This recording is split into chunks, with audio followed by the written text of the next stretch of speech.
Savez-vous pourquoi Marc Aurèle se réveillait prêt à conquérir un empire alors que la plupart des gens se lèvent épuisés et sans énergie?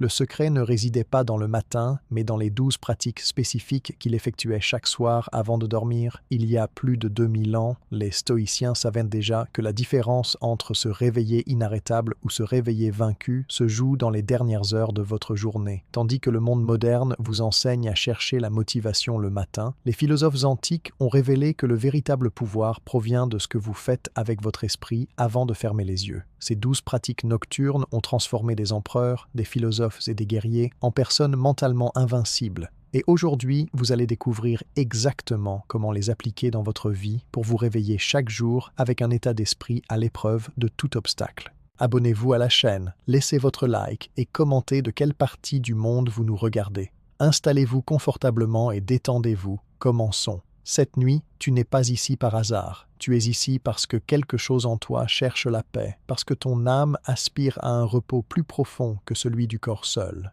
Les anciens sages, les stoïciens, connaissaient le secret d'une nuit véritablement réparatrice, celle qui ne se contente pas d'endormir le corps, mais qui transforme l'esprit.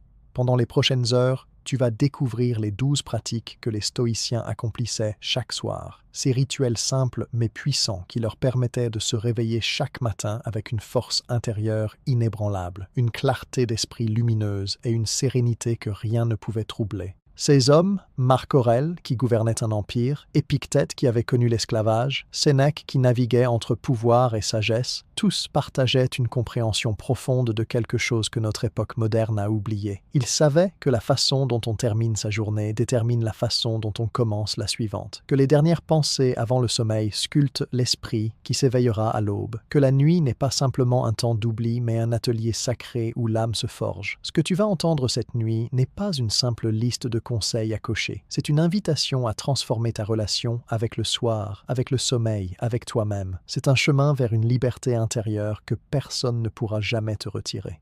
Alors installe-toi confortablement, laisse ton corps s'enfoncer dans le repos et permets à ces paroles millénaires de pénétrer doucement dans ton esprit comme une pluie bienfaisante qui nettoie la poussière accumulée durant le jour. La première chose que les stoïciens faisaient chaque soir, c'était ce qu'ils appelaient l'examen du soir, une pratique si puissante qu'elle pouvait transformer une vie entière. Imagine Sénèque, après une longue journée à conseiller l'empereur Néron, après avoir navigué dans les intrigues de la cour romaine, après avoir géré ses propres affaires et ses responsabilités. Le soir venu, il ne se jetait pas simplement sur son lit pour oublier la journée. Non, il s'asseyait dans le silence de sa chambre et il se posait 3 questions essentielles. Qu'ai-je fait de bien aujourd'hui? Où ai-je échoué? Comment puis-je m'améliorer demain? Ces questions, dans leur simplicité apparente, contiennent une sagesse profonde.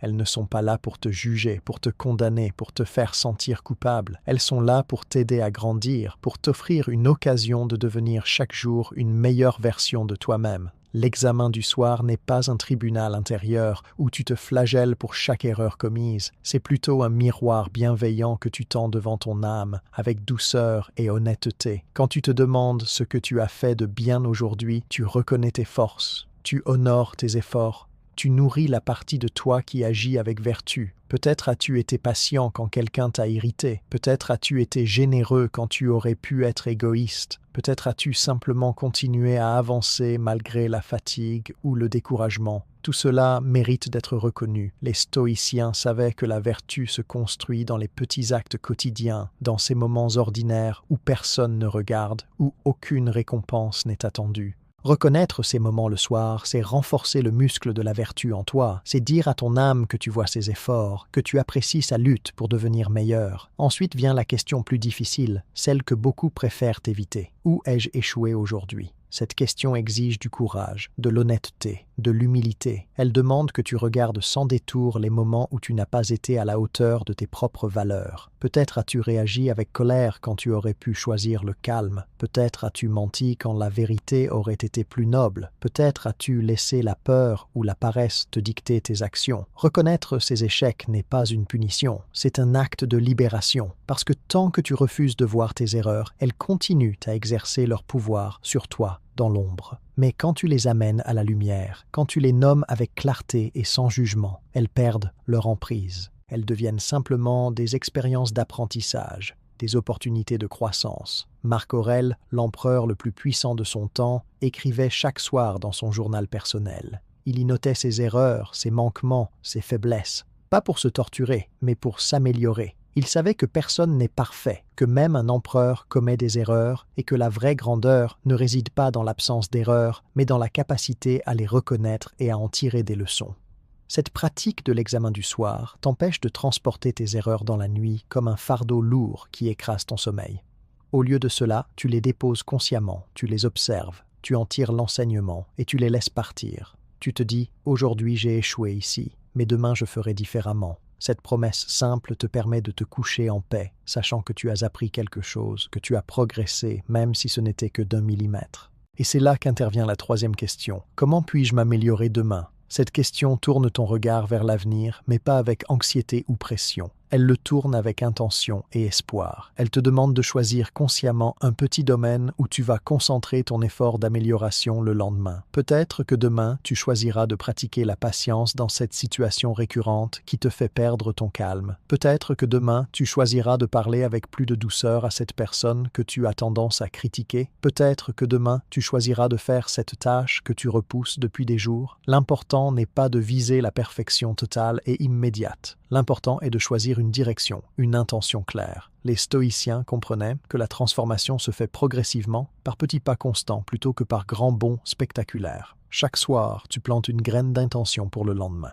Chaque matin, tu arroses cette graine par ton action. Et jour après jour, année après année, ces petites intentions cultivées le soir deviennent les fondations d'un caractère solide, d'une vie vécue avec intégrité. Cette pratique de l'examen du soir a un autre effet profond. Elle t'empêche de ruminer. Combien de nuits as-tu passé à tourner et retourner dans ton esprit les événements de la journée, à rejouer mentalement cette conversation difficile, à t'inquiéter de ce que tu aurais dû dire ou faire? Cette rumination est épuisante et inutile. Elle te garde prisonnier du passé sans t'offrir aucune solution. L'examen du soir, par contre, te donne une structure pour traiter ces événements de manière constructive. Tu prends un moment conscient pour les examiner, tu en tires les leçons et ensuite tu les laisses partir. Tu n'as plus besoin de les ressasser parce que tu as déjà fait le travail de compréhension et d'intégration.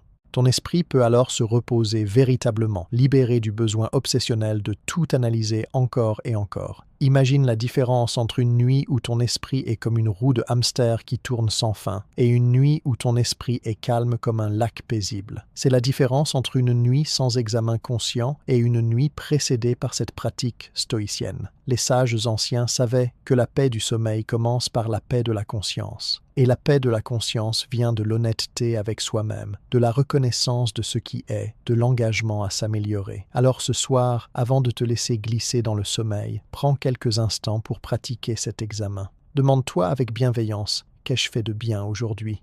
Laisse-toi ressentir la fierté tranquille des moments où tu as agi avec vertu, même dans les petites choses. Puis demande-toi avec honnêteté, où ai-je échoué ? Regarde tes erreurs sans te condamner, simplement pour apprendre. Et enfin, demande-toi avec espoir, comment puis-je m'améliorer demain ? Choisis une petite intention, un petit domaine d'amélioration. Cette pratique ne prend que quelques minutes, mais son impact sur ta vie peut être immense. Elle transforme chaque jour en une opportunité d'apprentissage, chaque erreur en un tremplin vers la sagesse, chaque nuit en un moment de libération plutôt que de rumination. Les stoïciens pratiquaient cela religieusement, jour après jour, année après année, et c'est ainsi qu'ils sont devenus ces hommes de sagesse et de force intérieure que nous admirons encore aujourd'hui, 2000 ans plus tard. Leur secret n'était pas d'être nés parfaits, leur secret était de s'examiner honnêtement chaque soir et de choisir consciemment de s'améliorer chaque lendemain. Ce secret, maintenant, est aussi le tien. La deuxième pratique que les stoïciens accomplissaient chaque soir était la gratitude, mais pas la gratitude superficielle que notre époque moderne nous encourage à pratiquer.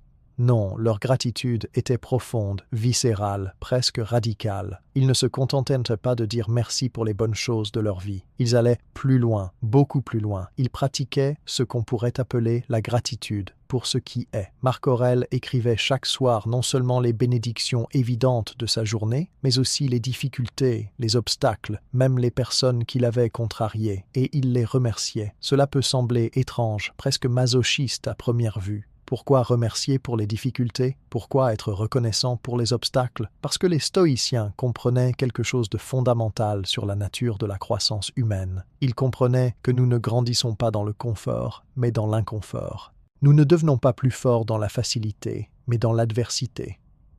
Nous ne développons pas notre caractère quand tout va bien, mais quand tout va mal. Chaque difficulté que tu rencontres est une occasion de pratiquer la patience. Chaque obstacle que tu affrontes est une opportunité de développer la persévérance. Chaque personne qui te contrarie est un professeur qui t'enseigne le contrôle de soi. Quand tu commences à voir la vie sous cet angle, tout change. Les difficultés ne sont plus des punitions injustes, mais des invitations à grandir. Les obstacles ne sont plus des ennemis, mais des alliés déguisés. Et même les personnes difficiles deviennent des enseignants précieux, même si elles ne le savent pas elles-mêmes. Cette gratitude profonde que les stoïciens pratiquaient le soir avait un effet transformateur sur leur psyché. Elle changeait littéralement la chimie de leur cerveau, même s'ils ne connaissaient pas ces termes modernes. La science contemporaine nous dit maintenant ce que les stoïciens savaient intuitivement, que la gratitude réduit le stress, améliore le sommeil, renforce le système immunitaire et augmente le bonheur général. Mais au-delà de ces bienfaits physiques, la gratitude fait quelque chose de plus profond encore. Elle change ta relation avec la réalité elle-même. Quand tu pratiques la gratitude chaque soir, tu entraînes ton esprit à chercher ce qui est bon, ce qui est précieux, ce qui mérite d'être apprécié. Et ce sur quoi tu concentres ton attention grandit dans ta conscience. Si tu passes tes soirées à ressasser tout ce qui a mal tourné, tous tes manques, toutes tes déceptions, alors c'est cela que tu verras de plus en plus dans ta vie. Ton cerveau deviendra expert à repérer les problèmes, les dangers, les raisons d'être mécontent. Mais si tu passes tes soirées à reconnaître ce pourquoi tu es reconnaissant, alors c'est cela que tu verras de plus en plus. Ton cerveau deviendra expert à repérer les bénédictions, les opportunités, les raisons d'être content. Ce n'est pas de la pensée magique. C'est simplement la façon dont fonctionne notre attention. Nous voyons ce que nous cherchons, et nous cherchons ce que nous avons entraîné notre esprit à chercher. Les stoïciens allaient encore plus loin dans leur pratique de gratitude. Ils pratiquaient ce qu'on appelle la visualisation négative, mais nous y reviendrons dans une autre partie de cette nuit. Pour l'instant, concentrons-nous sur la gratitude simple et directe pour ce qui est présent dans ta vie en ce moment. Alors que tu es allongé là, dans ton lit, dans le calme de cette nuit, prends un moment pour regarder autour de toi avec des yeux neufs. Tu as un toit au-dessus de ta tête. C'est quelque chose que des millions de personnes dans le monde n'ont pas cette nuit. Tu as un lit où te reposer. Des millions dormiront sur le sol dur ou sur un trottoir froid.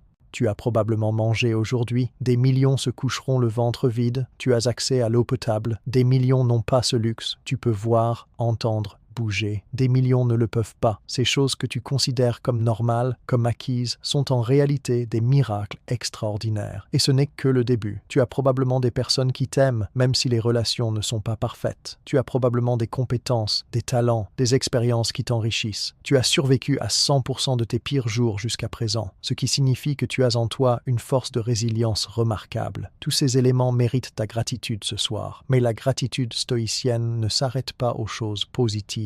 Elle s'étend aussi aux défis d'aujourd'hui. Peut-être as-tu eu une conversation difficile. Sois reconnaissant, car elle t'a donné l'occasion de pratiquer la communication claire ou l'écoute patiente. Peut-être as-tu fait face à un obstacle professionnel. Sois reconnaissant, car il t'a forcé à être créatif, à chercher de nouvelles solutions, à développer ta capacité d'adaptation. Peut-être as-tu ressenti de la tristesse ou de l'anxiété. Sois reconnaissant, car ces émotions sont la preuve que tu es vivant, que tu ressens, que tu n'es pas devenu insensible à la vie. Chaque expérience de ta journée, positive ou négative, t'a façonné d'une manière ou d'une autre. Et si tu es ici ce soir, cherchant la sagesse, cherchant la paix, c'est précisément parce que toutes ces expériences, y compris les difficiles, t'ont amené à ce point. Sois reconnaissant pour le chemin entier, pas seulement pour les parties faciles. Marc Aurèle disait que l'obstacle dans le chemin devient le chemin. Cela signifie que les difficultés ne sont pas des déviations de ton chemin de vie, elles sont le chemin de vie lui-même. Elles sont précisément ce que tu es venu ici pour expérimenter, pour apprendre, pour transcender. Cette nuit, avant de t'endormir, fais cet exercice simple mais puissant. Pense à 3 choses pour lesquelles tu es reconnaissant aujourd'hui. Elles n'ont pas besoin d'être grandes ou spectaculaires. En fait, les petites choses sont souvent les plus puissantes. Le sourire d'un étranger, le goût du café du matin, le chant d'un oiseau, la chaleur du soleil sur ta peau. Ces petits moments de beauté et de connexion sont les véritables trésors de la vie. Mais nous les manquons souvent souvent dans notre course effrénée vers des objectifs plus grands. Ensuite, pense à une difficulté d'aujourd'hui et trouve une raison d'en être reconnaissant. Qu'est-ce que cette difficulté t'a enseigné? Comment t'a-t-elle fait grandir? Quelle force cachée a-t-elle révélée en toi?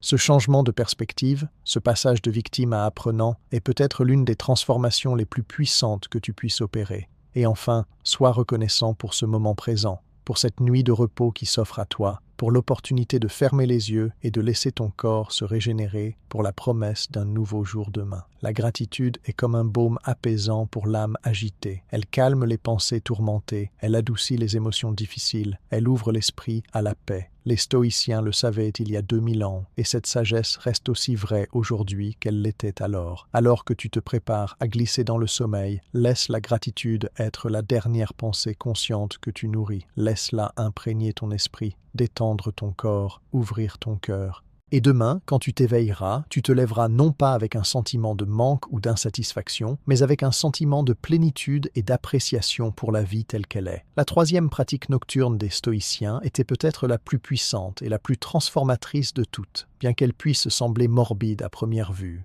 C'était la méditation sur la mort, ce que les Romains appelaient « memento mori », souviens-toi que tu vas mourir. Chaque soir, avant de dormir, les grands sages stoïciens prenaient quelques instants pour contempler leur propre mortalité, non pas avec peur ou angoisse, mais avec sérénité et même gratitude. Ils se rappelaient que cette nuit pourrait être leur dernière, que demain n'est jamais garanti, que chaque respiration est un cadeau temporaire et précieux. Pourquoi faire une chose pareille? Pourquoi penser à la mort juste avant de s'endormir? N'est-ce pas déprimant, anxiogène, contre-productif pour un bon sommeil? C'est exactement le contraire. La méditation sur la mort, quand elle est pratiquée correctement, est l'un des outils les plus libérateurs et pacifiants qui existent. Elle a le pouvoir de transformer complètement ta relation avec la vie, avec les autres, avec toi-même. Marc Aurèle écrivait souvent sur la mort dans ses méditations nocturnes. Il ne le faisait pas parce qu'il était déprimé ou suicidaire, mais parce qu'il comprenait que ce souvenir de la mort est le meilleur moyen de vraiment vivre. Quand tu réalises pleinement, viscéralement, que tu ne seras pas ici pour toujours, que ton temps est compté, que chaque jour est un privilège et non un droit, tout change. Les petites choses qui te stressaient perdent leur importance. Les conflits insignifiants semblent ridicules. Les ressentiments que tu portes apparaissent comme des fardeaux inutiles. Et simultanément, ce qui est vraiment important devient cristallin. Pense à cela un instant. Si tu savais avec certitude que cette nuit était ta dernière nuit sur Terre, comment la vivrais-tu différemment? Passerais-tu ces dernières heures à t'inquiéter de ce que quelqu'un a dit de toi aujourd'hui? Passerais-tu ce temps précieux à ruminer une erreur du passé ou à t'angoisser pour un futur qui n'arrivera jamais? Bien sûr que non. Tu voudrais probablement contacter les personnes que tu aimes pour leur dire à quel point elles comptent pour toi. Tu voudrais peut-être pardonner à quelqu'un qui t'a blessé ou demander pardon pour tes propres erreurs. Tu voudrais certainement savourer chaque sensation, chaque respiration, chaque instant de conscience qui te reste. Tu voudrais partir en paix, sans regret majeur, en ayant dit les mots importants et en ayant vécu authentiquement jusqu'au bout. Maintenant, voici la vérité que les stoïciens avaient comprise. Tu ne sais pas avec certitude que cette nuit n'est pas ta dernière nuit. Personne ne le sait. La mort peut venir à tout moment, de manière attendue ou inattendue. C'est la seule certitude absolue de la vie humaine. Nous mourrons tous et nous ne savons pas quand. Alors pourquoi vivre comme si nous étions immortels? Pourquoi reporter les conversations importantes, les gestes d'amour, les moments de présence? Pourquoi gaspiller notre temps précieux sur des préoccupations triviales quand nous pourrions le passer sur ce qui compte vraiment? La méditation sur la mort n'est pas morbide, elle est vitalisante. Elle te réveille de l'illusion de l'immortalité dans laquelle la plupart des gens vivent. Cette illusion te fait croire que tu as tout le temps du monde, que tu pourras toujours faire les choses importantes plus tard, que demain sera toujours là. Mais demain n'est jamais garanti. Le seul moment que tu as, avec certitude, c'est maintenant. Cette respiration que tu prends en ce moment, cette pensée que tu as en ce moment, cette vie que tu vis en ce moment. C'est tout ce qui est réel. Le reste n'est que projection mentale. Les stoïciens pratiquaient cette méditation non pas pour devenir pessimistes ou défaitistes, mais pour devenir pleinement vivants. Quand tu te souviens régulièrement que tu vas mourir, plusieurs choses remarquables se produisent. D'abord, tu deviens beaucoup plus présent. Tu arrêtes de vivre en pilotage automatique. Tu remarques les détails de la vie qui t'entoure, la beauté d'un coucher de soleil, le son de la pluie, le visage de tes proches. Tu réalises que tous ces moments ordinaires sont en fait extraordinaires, précisément parce qu'ils sont temporaires et irremplaçables. Ensuite, tes priorités se clarifient naturellement. Les choses qui semblaient urgentes hier apparaissent soudain comme secondaires. Tu ne perds plus ton temps et ton énergie sur des bêtises. Tu ne te laisses plus entraîner dans des drames inutiles. Tu te concentres sur l'essentiel, sur ce qui survivra à ta vie, l'amour que tu as donné, la gentillesse que tu as partagée, la sagesse que tu as incarnée. De plus, la méditation sur la mort dissout la peur. Cela peut sembler paradoxal, mais c'est vrai. Quand tu affrontes directement la réalité de ta mortalité, quand tu ne la fuis plus, quand tu l'acceptes pleinement, elle perd son pouvoir de te terroriser. Les stoïciens disaient que nous ne craignons pas la mort elle-même, nous craignons l'idée de la mort, notre imagination de ce qu'elle sera. Mais la mort en elle-même n'est rien, c'est simplement un retour au même état de non-être dans lequel nous étions avant de naître. Étais-tu malheureux avant de naître? Non, tu n'existais pas pour être heureux ou malheureux. La mort sera la même, une absence de sensation, pas une sensation désagréable. Les stoïciens enseignaient que la vie et la mort font partie du même cycle naturel. Les feuilles tombent de l'arbre à l'automne, elles retournent à la terre et au printemps de nouvelles feuilles poussent. Ainsi va le cycle de toute existence. Résister à ce cycle, avoir peur de cette transition naturelle, c'est se battre contre la nature elle-même. Et se battre contre la nature ne mène qu'à la souffrance. L'accepter, par contre, mène à la paix. Sénèque disait qu'apprendre à mourir, c'est apprendre à vivre. Quand tu n'as plus peur de la mort, tu n'as plus peur de vivre pleinement. Tu oses prendre des risques. Tu oses être authentique. Tu oses aimer profondément, même si tu sais que tout ce que tu aimes finira par disparaître, parce que tu comprends que l'alternative, ne pas aimer pour éviter la douleur de la perte, c'est ne pas vivre du tout. Cette nuit, alors que tu te prépares à fermer les yeux, essaie cet exercice stoïcien. Imagine que c'est ta dernière nuit. Tu ne te réveilleras pas demain matin. Cette journée que tu viens de vivre était ta dernière journée sur Terre. Comment te sens-tu avec cette idée? Y a-t-il des choses que tu regrettes de ne pas avoir faites? Des mots que tu n'as pas dits? Des moments que tu n'as pas savourés? Ne fuis pas ces sentiments. Regarde-les directement. Ils te montrent ce qui compte vraiment pour toi. Ils te révèlent où tu n'as pas encore vécu en alignement avec tes valeurs les plus profondes.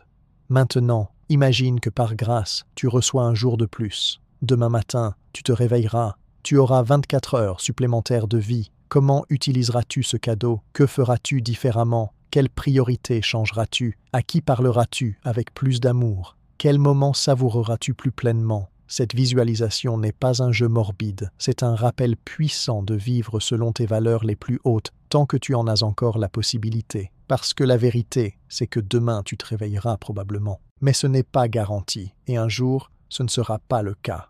Un jour, tu fermeras les yeux le soir et tu ne les rouvriras pas le lendemain. C'est inévitable. Et c'est précisément cette inévitabilité qui rend chaque moment précieux.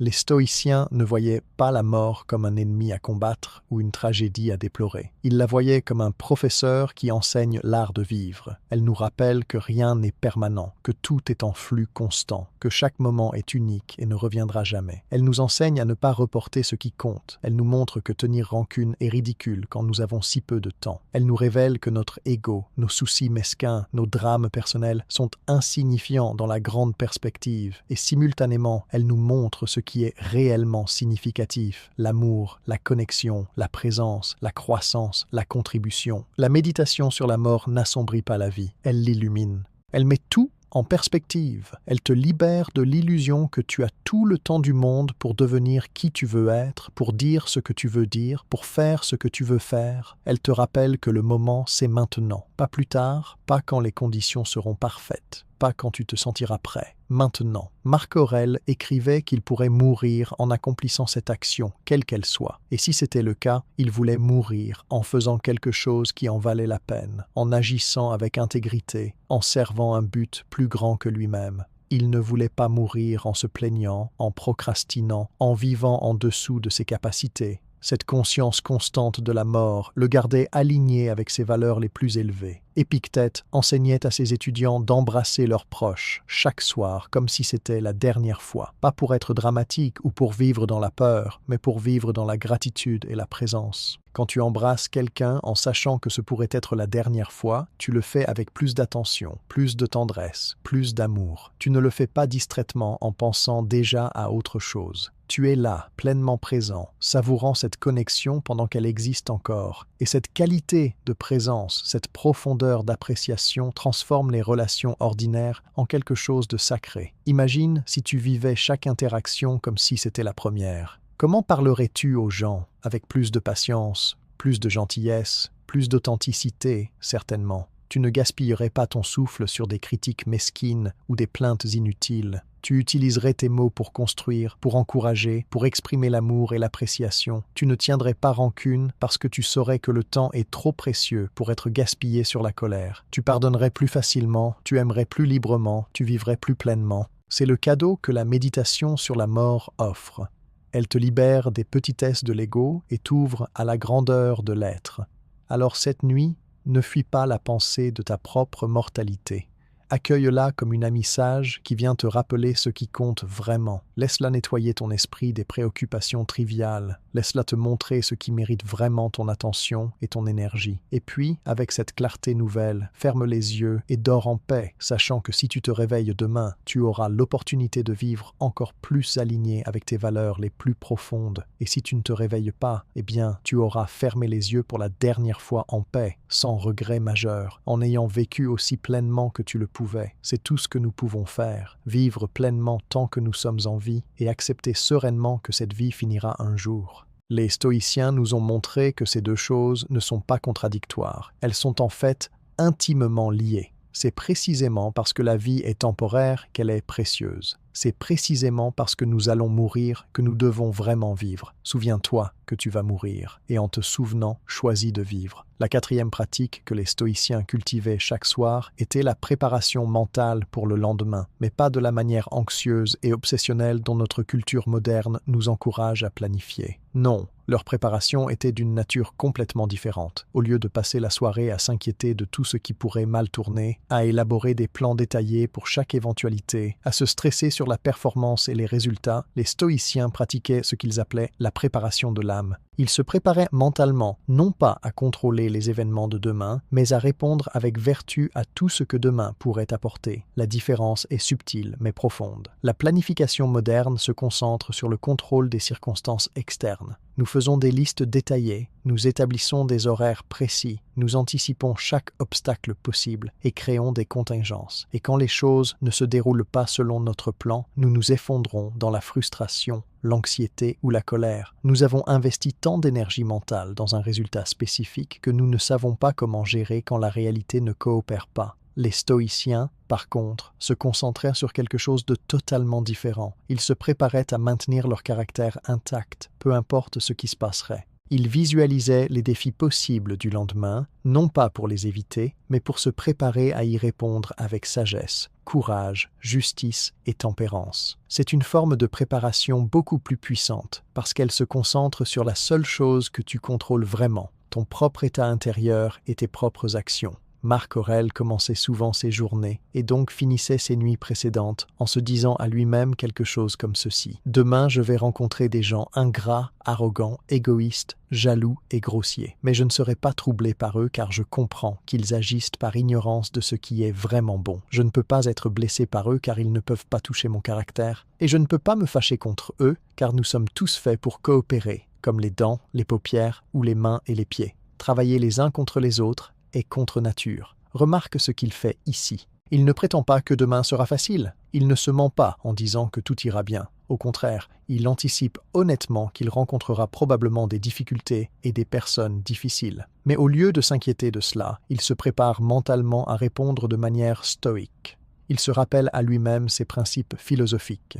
Il renforce sa résolution de ne pas laisser les autres déterminer son état intérieur. Il choisit à l'avance comment il va être, peu importe comment les autres choisissent d'être. C'est une forme de préparation extrêmement puissante car elle fonctionne toujours, peu importe ce qui se passe réellement. Si les gens sont difficiles comme il l'a anticipé, il est prêt à répondre avec équanimité. Si les gens sont gentils, c'est une surprise agréable. Dans les deux cas, il maintient son centre. Cette pratique de préparation mentale est profondément différente de l'inquiétude. L'inquiétude est une rumination anxieuse sur les possibilités négatives, sans aucun plan constructif pour y faire face.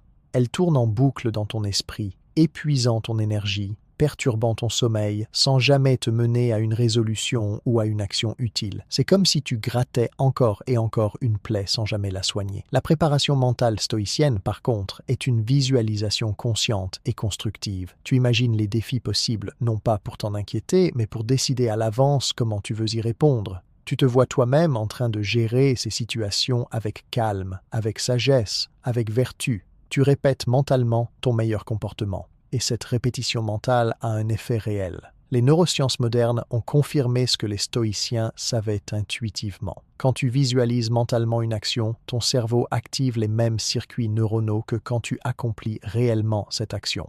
Tu es littéralement en train d'entraîner ton cerveau à répondre de la manière que tu as choisie. Les athlètes utilisent cette technique depuis longtemps. Ils visualisent la course parfaite, le tir parfait, la performance parfaite. Et cette visualisation améliore réellement leur performance réelle. Les stoïciens appliquaient le même principe. Mais au lieu de visualiser la performance athlétique parfaite, ils visualisaient la performance morale parfaite. Ils se voyaient eux-mêmes en train de répondre avec patience quand quelqu'un les provoquait. Ils se voyaient en train de rester calmes face à un obstacle imprévu. Ils se voyaient en train d'agir avec intégrité même quand personne ne regardait. Cette pratique du soir avait plusieurs effets bénéfiques. D'abord, elle réduisait l'anxiété. Quand tu as mentalement préparé comment tu vas gérer les défis possibles, ton esprit peut se détendre. Il n'a plus besoin de tourner anxieusement en cherchant des solutions parce que tu as déjà établi une stratégie de réponse. Tu t'es déjà dit « Peu importe ce qui arrive, je vais répondre avec mon meilleur caractère ». Cette assurance te permet de dormir paisiblement. Ensuite, cette pratique augmentait la probabilité qu'ils répondent effectivement de manière vertueuse le lendemain. Quand tu as visualisé ta réponse idéale la veille au soir, il est beaucoup plus probable que tu la mettras en œuvre quand la situation se présente réellement. Tu as créé un chemin neuronal, une sorte de muscle mémoire morale. Quand le défi survient, ton cerveau reconnaît la situation que tu as mentalement répétée et active automatiquement la réponse que tu as préparée. De plus, cette pratique te donnait un sentiment de contrôle, pas sur les événements externes, mais sur ta propre réponse. Et c'est précisément le type de contrôle qui mène à la tranquillité d'esprit. Tant que tu essaies de contrôler l'incontrôlable, les actions des autres, les événements du monde, la météo, tu seras constamment frustré et anxieux. Mais quand tu te concentres sur le contrôle de ce qui dépend vraiment de toi, ton propre caractère, ta propre réponse, tes propres actions, alors tu as un pouvoir réel. Et ce pouvoir crée la paix intérieure. Les stoïciens pratiquaient aussi une forme spécifique de cette préparation appelée premeditatio malorum, la préméditation des maux. C'était une visualisation délibérée des pires scénarios possibles. Cela peut sembler négatif ou pessimiste, mais c'était en fait profondément libérateur. L'idée était simple. Si tu as déjà mentalement fait face au pire qui pourrait arriver, alors tu n'as plus besoin d'en avoir peur. Tu as déjà traversé cette expérience dans ton imagination. Tu as déjà trouvé comment tu survivrais, comment tu continuerais, comment tu maintiendrais ton intégrité même dans le pire des cas. Sénèque pratiquait cela régulièrement. Il imaginait perdre toute sa richesse, être exilé, perdre ses proches, tomber malade, être condamné à mort. Il se visualisait dans ces situations terribles et se demandait « Comment maintiendrai-je ma dignité ? Comment resterai-je vertueux ? Qu'est-ce qui resterait intouchable en moi même si tout le reste était perdu ?» Cette pratique avait plusieurs effets puissants. D'abord, elle révélait que même dans les pires scénarios, quelque chose d'essentiel en elle resterait intact. Sa capacité à choisir son attitude, sa liberté intérieure, son caractère moral. Personne ne pouvait lui prendre ces choses. Deuxièmement, elle le préparait mentalement pour l'adversité. Quand des difficultés survenaient, elle ne le prenait pas par surprise. Il les avait déjà rencontrées dans son imagination et avait déjà décidé comment il y répondrait. Troisièmement, elle rendait sa vie actuelle plus précieuse. Après avoir imaginé la perte de tout, le fait de revenir à sa réalité présente lui faisait apprécier ce qu'il avait d'une manière renouvelée. Pense à combien de ton anxiété vient de la peur de l'inconnu, de la peur que tu ne puisses pas gérer ce qui pourrait arriver. Mais si tu prends le temps d'imaginer ces scénarios redoutés et de voir que oui, tu pourrais les gérer, que tu trouverais un moyen de continuer, que tu survivrais et même grandirais à travers eux, alors leur pouvoir sur toi diminue considérablement. Tu réalises que tu es plus résilient que tu ne le pensais, que tu as des ressources intérieures sur lesquelles tu peux compter, que le pire scénario, bien que difficile, ne serait pas la fin du monde. Cette réalisation est incroyablement libératrice. Elle te permet de vivre avec moins de peur, de prendre plus de risques, d'être plus authentique, parce que tu sais que même si les choses tournent mal, tu seras capable de faire face. Alors ce soir, essaie cet exercice stoïcien de préparation mentale. Pense à ta journée de demain. Quels défis pourrais-tu rencontrer? Quelles situations difficiles pourraient survenir? Ne les imagine pas pour t'inquiéter, mais pour te préparer. Visualise-toi en train de répondre à ces défis avec ton meilleur caractère. Si quelqu'un est désagréable avec toi, imagine-toi répondre avec calme et dignité plutôt qu'avec colère. Si quelque chose ne se passe pas comme prévu, imagine-toi t'adapter avec flexibilité plutôt que de résister avec rigidité. Si tu es tenté de prendre un raccourci éthique, imagine-toi choisir l'intégrité même quand c'est difficile. Répète mentalement ces scénarios plusieurs fois. Vois-toi clairement en train d'être la personne que tu aspires à être, même dans des circonstances difficiles. Puis, va plus loin. Imagine un pire scénario, quelque chose que tu redoutes vraiment. Peut-être perdre ton emploi ou une relation importante ou ta santé. Ne te laisse pas engloutir par la peur, mais regarde ce scénario calmement et demande-toi, si cela arrivait, comment est-ce que je continuerais? Qu'est-ce qui resterait intact en moi? Quelles ressources intérieures pourrais-je mobiliser? Comment pourrais-je même grandir à travers cette expérience? Tu découvriras probablement que tu es capable de beaucoup plus que tu ne le croyais, que ta résilience est plus profonde que tu ne le pensais, que même dans le pire des cas, tu trouverais un chemin. Cette prise de conscience enlève le pouvoir paralysant de la peur et te permet de vivre plus librement. Enfin, établis une intention simple pour demain. Pas une liste de tâches compliquées, pas un plan détaillé pour chaque minute, juste une intention de caractère. Par exemple, demain je vais pratiquer la patience, ou demain je vais parler avec plus de gentillesse, ou demain je vais être plus présent et moins distrait. Une simple intention qui guide ton être plutôt que ton faire. Cette intention devient comme une étoile du Nord pour ta journée. Quand tu te sens perdu ou dépassé, tu peux revenir à cette intention et te demander « Suis-je en train d'incarner la qualité que j'ai choisie ?»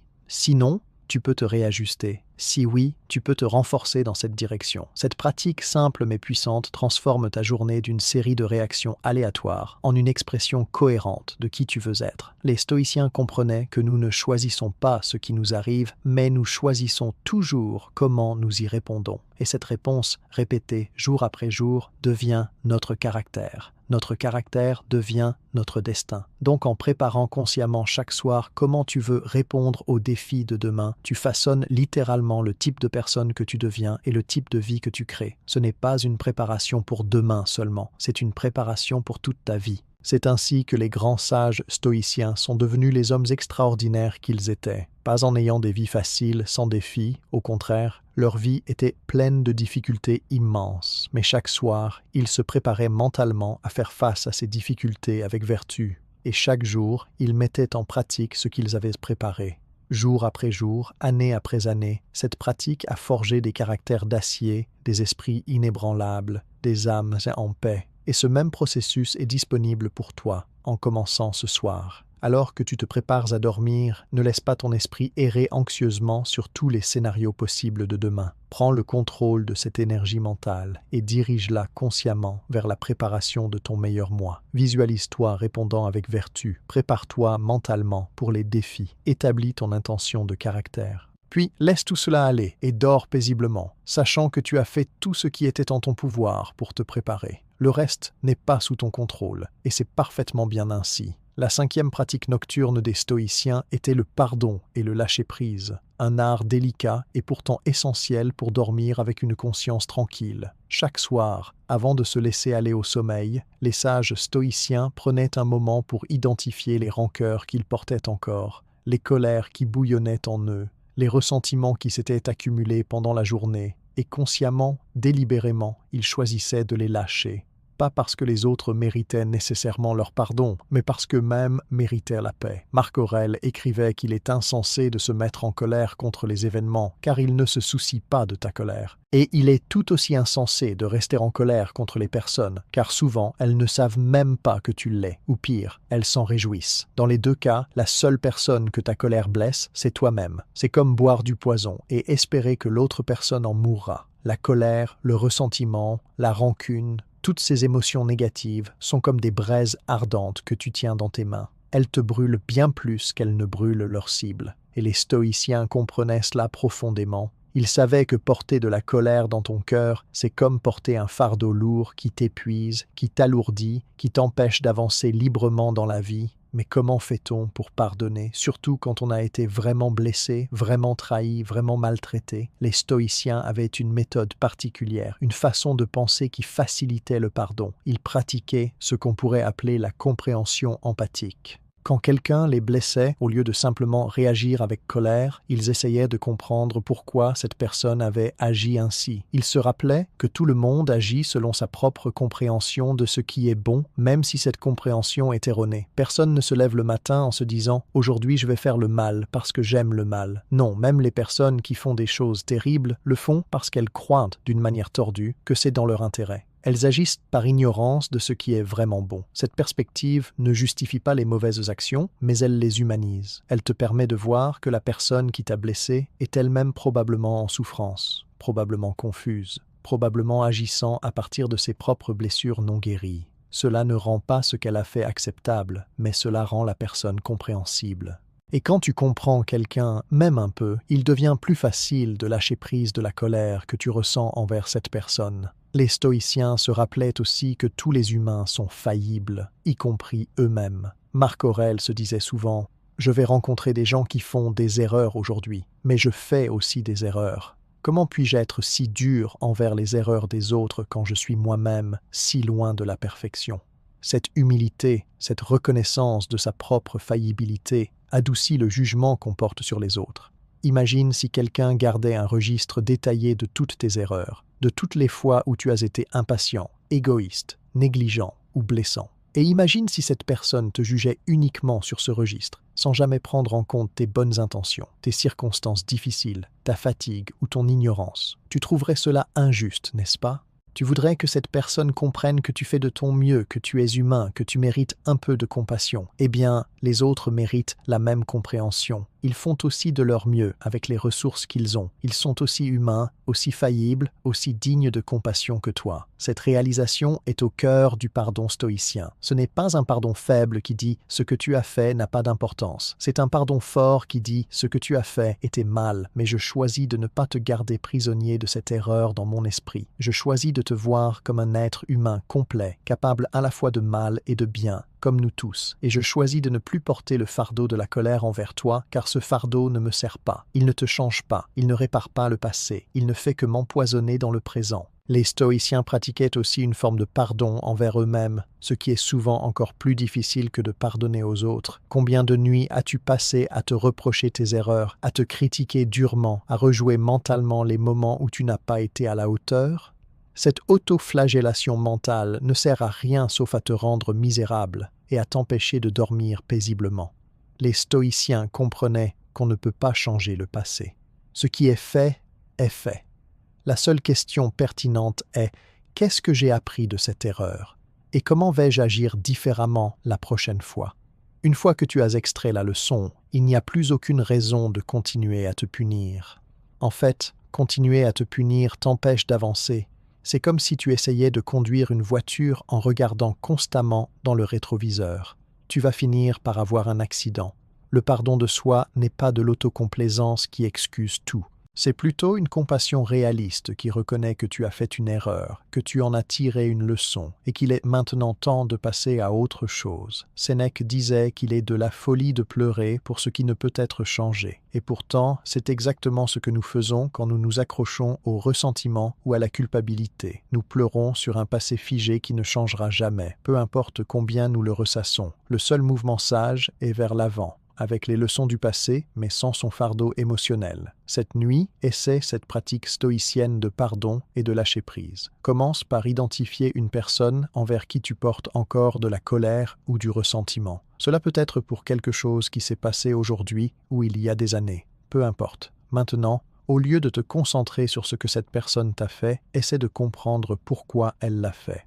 Quelle peur, quelle blessure, quelles ignorances pourraient avoir motivé son action? Peux-tu voir sa souffrance derrière son comportement blessant? Cela ne justifie pas ce qu'elle a fait, mais cela l'humanise. Ensuite, reconnais ta propre faillibilité. N'as-tu jamais blessé quelqu'un, même sans le vouloir? N'as-tu jamais agi d'une manière que tu regrettes maintenant? Comment voudrais-tu que cette personne te traite? Avec jugement impitoyable ou avec compréhension compassionnelle? Offre aux autres ce que tu voudrais recevoir. Maintenant, fais un choix conscient. Dis en toi-même ou à voix haute si tu es seul. Je choisis de lâcher prise de cette colère. Je choisis de ne plus porter ce ressentiment. Ce que cette personne a fait était peut-être mal, mais continuer à la haïr ne change rien au passé et ne fait que m'empoisonner dans le présent. Je la libère de ma colère et par là même, je me libère. Ce n'est pas pour elle que je fais cela, c'est pour moi. Remarque ce que tu ressens après avoir fait ce choix. Il se peut que la colère ne disparaisse pas immédiatement. Les émotions ne s'éteignent pas sur commande comme une lumière, mais tu as planté une graine, tu as changé ta direction intérieure. Et si tu répètes ce choix chaque fois que la colère refait surface, elle finira par s'affaiblir et disparaître. Fais de même avec le pardon de toi-même. Identifie quelque chose que tu te reproches encore, quelque erreur que tu continues à ressasser.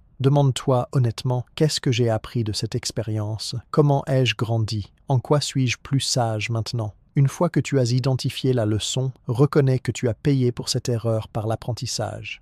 Il n'y a plus besoin de continuer à te punir. Dis-toi avec douceur mais fermeté, j'ai fait une erreur. Je suis humain et les humains font des erreurs. J'ai appris de cela et je ferai différemment la prochaine fois. Je me pardonne et je me libère de cette culpabilité. Sens comme ton corps se détend quand tu fais ce choix. Sens comme ton cœur s'allège. C'est le sentiment de la liberté de ne plus être enchaîné au passé. Les stoïciens comprenaient que le pardon n'est pas quelque chose que tu fais une fois et c'est terminé. C'est une pratique continue. Chaque jour apporte de nouvelles occasions d'être blessé ou de blesser, de se mettre en colère ou de se sentir coupable. Et chaque soir, tu as l'occasion de nettoyer ton ardoise émotionnelle, de lâcher prise de ce qui s'est accumulé, de te libérer des chaînes invisibles que tu as forgées pendant la journée. Pense à cela comme une hygiène émotionnelle aussi importante que l'hygiène physique. Tu te laves le corps chaque jour pour enlever la saleté et la sueur. De la même manière, tu dois laver ton esprit et ton cœur chaque soir pour enlever les résidus émotionnels de la journée, les petites colères, les micro-ressentiments, les jugements mesquins, les culpabilités inutiles. Si tu ne le fais pas, ces résidus s'accumulent, couche après couche, jusqu'à ce que ton cœur devienne dur et ton esprit amer. Mais si tu pratiques ce nettoyage émotionnel chaque soir, tu gardes ton cœur souple et ton esprit clair. Tu restes ouvert à la vie, aux autres, à toi-même. Il y a aussi une dimension pratique à cette pratique du pardon nocturne. Quand tu vas te coucher avec de la colère ou du ressentiment dans ton cœur, cela affecte la qualité de ton sommeil. Ton système nerveux reste en état d'activation, comme si tu étais encore en conflit. Ton esprit rumine, rejouant les scènes de confrontation, inventant ce que tu aurais dû dire. Ton corps reste tendu, incapable de se détendre complètement. Le résultat est un sommeil agité, non réparateur. Tu te réveilles fatigué, irritable, encore plus enclin à réagir négativement. C'est un cycle vicieux. Mais quand tu pratiques le pardon et le lâcher-prise avant de dormir, ton système nerveux peut s'apaiser, ton esprit peut se calmer. Ton corps peut se détendre profondément. Tu entres dans le sommeil dans un état de paix intérieure, et ce sommeil est profond, réparateur, guérisseur. Tu te réveilles rafraîchi, renouvelé, plus capable de faire face aux défis du nouveau jour avec équanimité. C'est un cycle vertueux. Les stoïciens savaient tout cela intuitivement, même s'ils n'avaient pas la terminologie moderne de la neurobiologie. Ils savaient que le pardon est un don que tu te fais à toi-même, déguisé en don aux autres. Ils savaient que lâcher prise n'est pas de la faiblesse, mais de la sagesse, pas de la défaite, mais de la libération. Et il pratiquait cela fidèlement, chaque soir, sachant que c'était une des clés d'une vie vécue, avec tranquillité et dignité. Alors ce soir, donne-toi ce don, libère-toi des chaînes de la colère et de la culpabilité, pardonne aux autres, non pas parce qu'ils le méritent nécessairement, mais parce que tu mérites la paix. Pardonne-toi, non pas parce que tes erreurs n'avaient pas d'importance, mais parce que tu as appris et il est temps d'avancer. Puis laisse tout cela aller comme des feuilles emportées par un ruisseau, s'éloignant de toi, disparaissant dans la distance. Et dans cet espace libéré, dans ce cœur allégé, dans cet esprit apaisé, trouve le repos profond que tu mérites. Les stoïciens te montrent le chemin. Maintenant, marche-le. La 6e pratique que les stoïciens cultivaient avec soin chaque soir était la lecture de textes de sagesse, une habitude qui peut sembler simple mais dont les effets effets sont profonds et durables. Dans un monde où nos dernières interactions avant le sommeil sont souvent avec des écrans lumineux, des réseaux sociaux anxiogènes, des nouvelles alarmantes ou des divertissements vides, les stoïciens nous rappellent qu'il existe une manière infiniment plus nourrissante de préparer l'esprit au repos. Ils lisaient,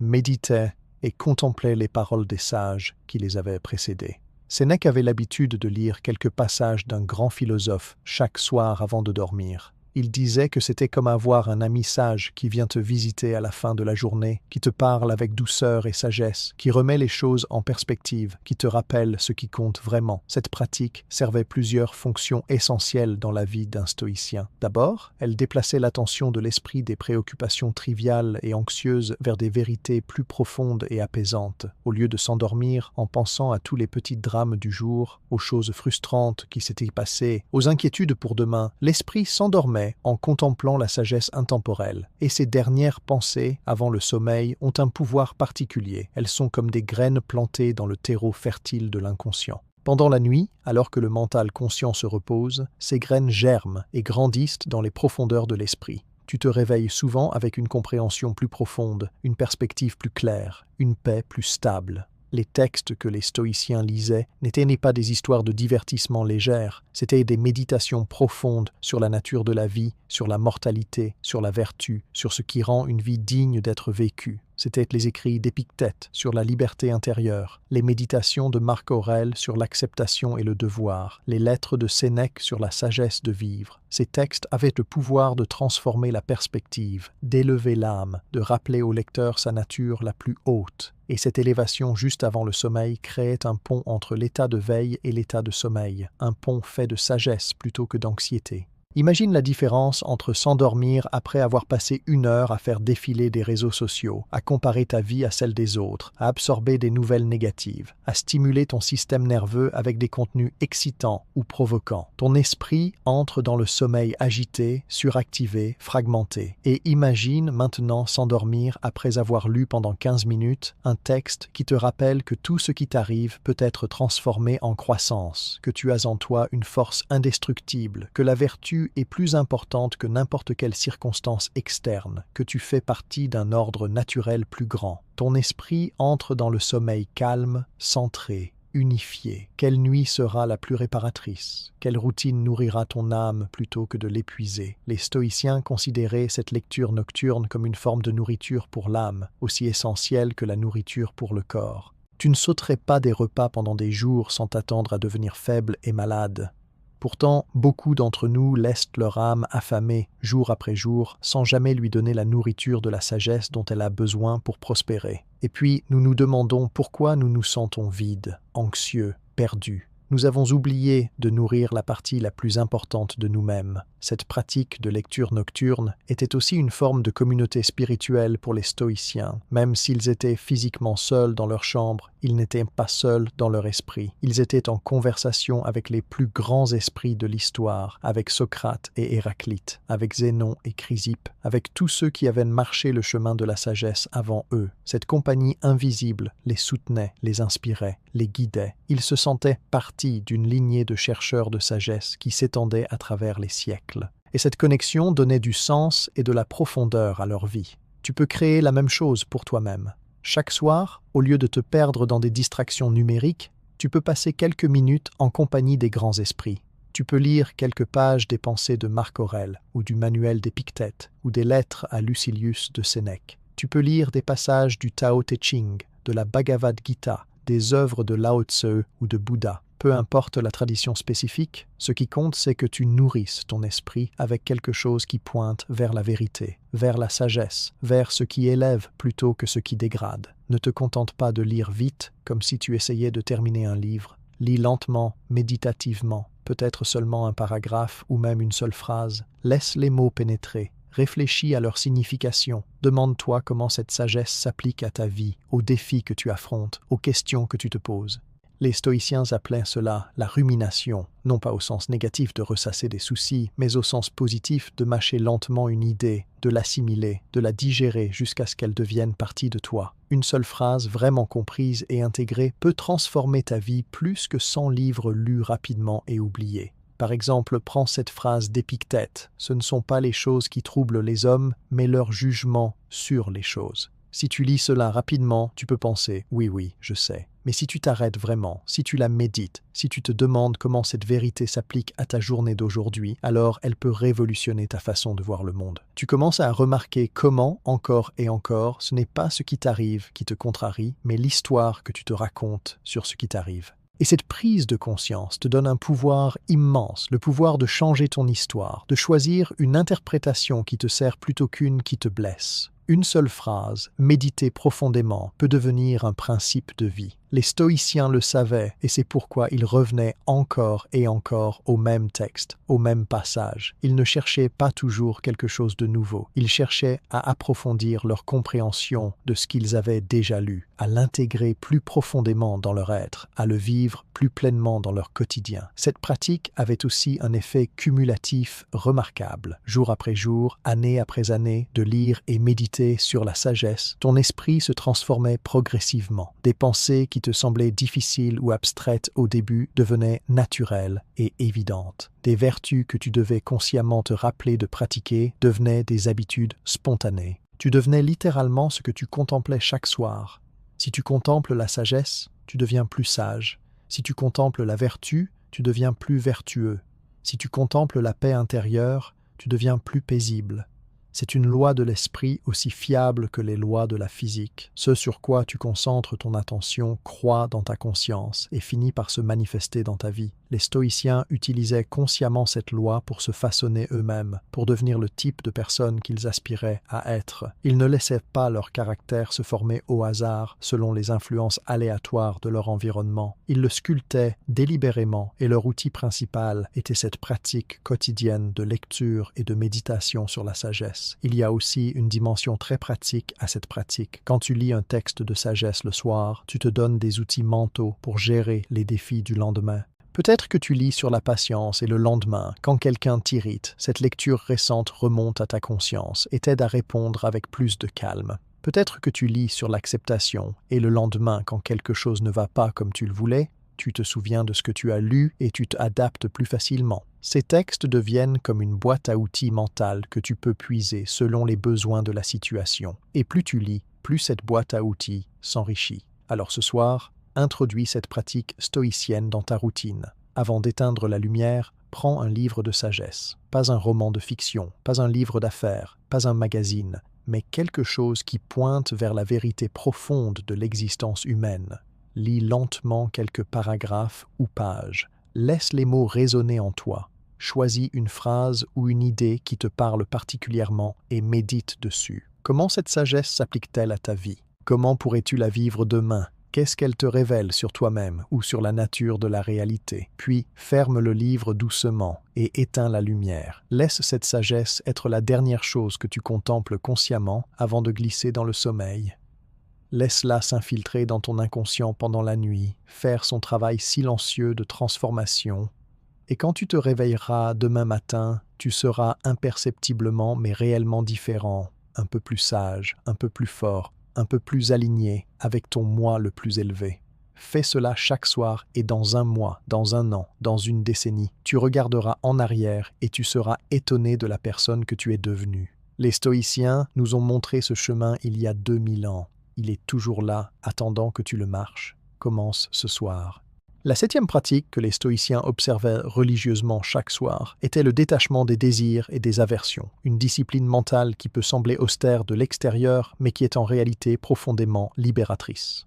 Dans le silence de la nuit, les sages anciens prenaient le temps d'examiner leurs attachements, ces fils invisibles qui les liaient aux choses externes et qui avaient le pouvoir de leur enlever leur paix. Ils se demandaient honnêtement « À quoi suis-je attaché? Qu'est-ce que je crois avoir besoin absolument pour être heureux? Et qu'est-ce que je redoute tellement que cette peur gouverne mes actions ?» Ces questions peuvent sembler simples, mais leurs réponses révèlent la structure invisible de nos souffrances. Car les stoïciens avaient identifié une vérité profonde sur la nature humaine. Nous souffrons non pas à cause des choses en elles-mêmes, mais à cause de notre attachement à elles ou de notre aversion pour elles. Le désir ardent d'obtenir quelque chose crée de l'anxiété et de la frustration quand nous ne l'avons pas.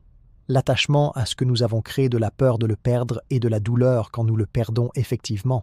L'aversion forte à quelque chose crée du stress et de la résistance quand nous y sommes confrontés. C'est un piège dans lequel nous tombons constamment, pensant que si seulement nous pouvions obtenir cette chose, éviter cette autre chose, alors nous serions enfin heureux.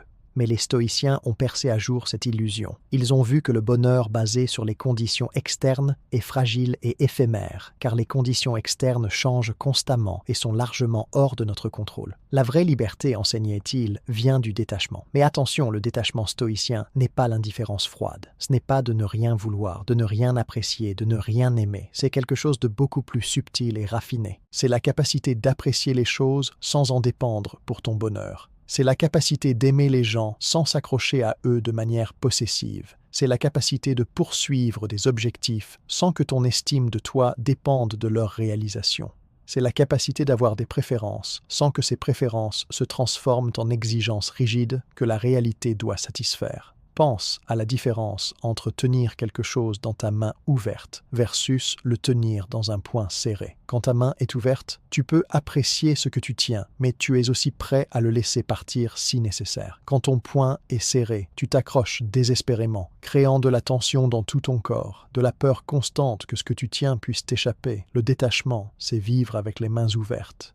C'est dire « je vais faire de mon mieux pour obtenir ce que je veux et pour éviter ce que je ne veux pas, mais ultimement je sais que je ne contrôle pas complètement le résultat, et c'est correct. Mon bonheur et ma paix ne dépendent pas du résultat. Ils dépendent de mon caractère, de ma vertu, de mon état intérieur, chose que je contrôle toujours, peu importe ce qui se passe à l'extérieur. Cette attitude peut sembler contre-intuitive dans une culture obsédée par l'atteinte des objectifs et l'obtention de ce qu'on veut. Mais les stoïciens ne disaient pas de ne pas avoir d'objectifs ou de préférences. Ils disaient simplement de ne pas en faire les conditions de ton bonheur. Marc Aurèle, bien qu'empereur avec un immense pouvoir et des richesses, pratiquait ce détachement avec rigueur. Il se rappelait régulièrement que tout ce qu'il avait, y compris son empire, était temporaire et pouvait lui être enlevé à tout moment. Il ne s'accrochait pas à son pouvoir comme si son identité en dépendait. Il le considérait comme une responsabilité temporaire qui lui avait été confiée. Cette attitude lui permettait de gouverner sans être corrompu par le pouvoir, de rester humble malgré sa position élevée, de dormir paisiblement malgré les immenses pressions de son rôle. Chaque soir, il pratiquait mentalement la perte de tout ce qu'il avait. Il imaginait perdre son empire, sa position, sa richesse, sa santé,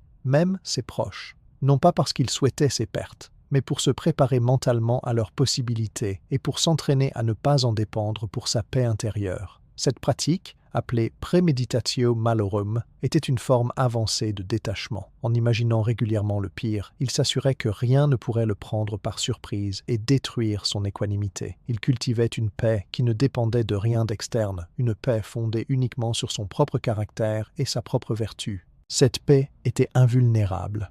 Personne ne pouvait la lui prendre. Aucun événement ne pouvait la détruire. C'était une forteresse intérieure imprenable.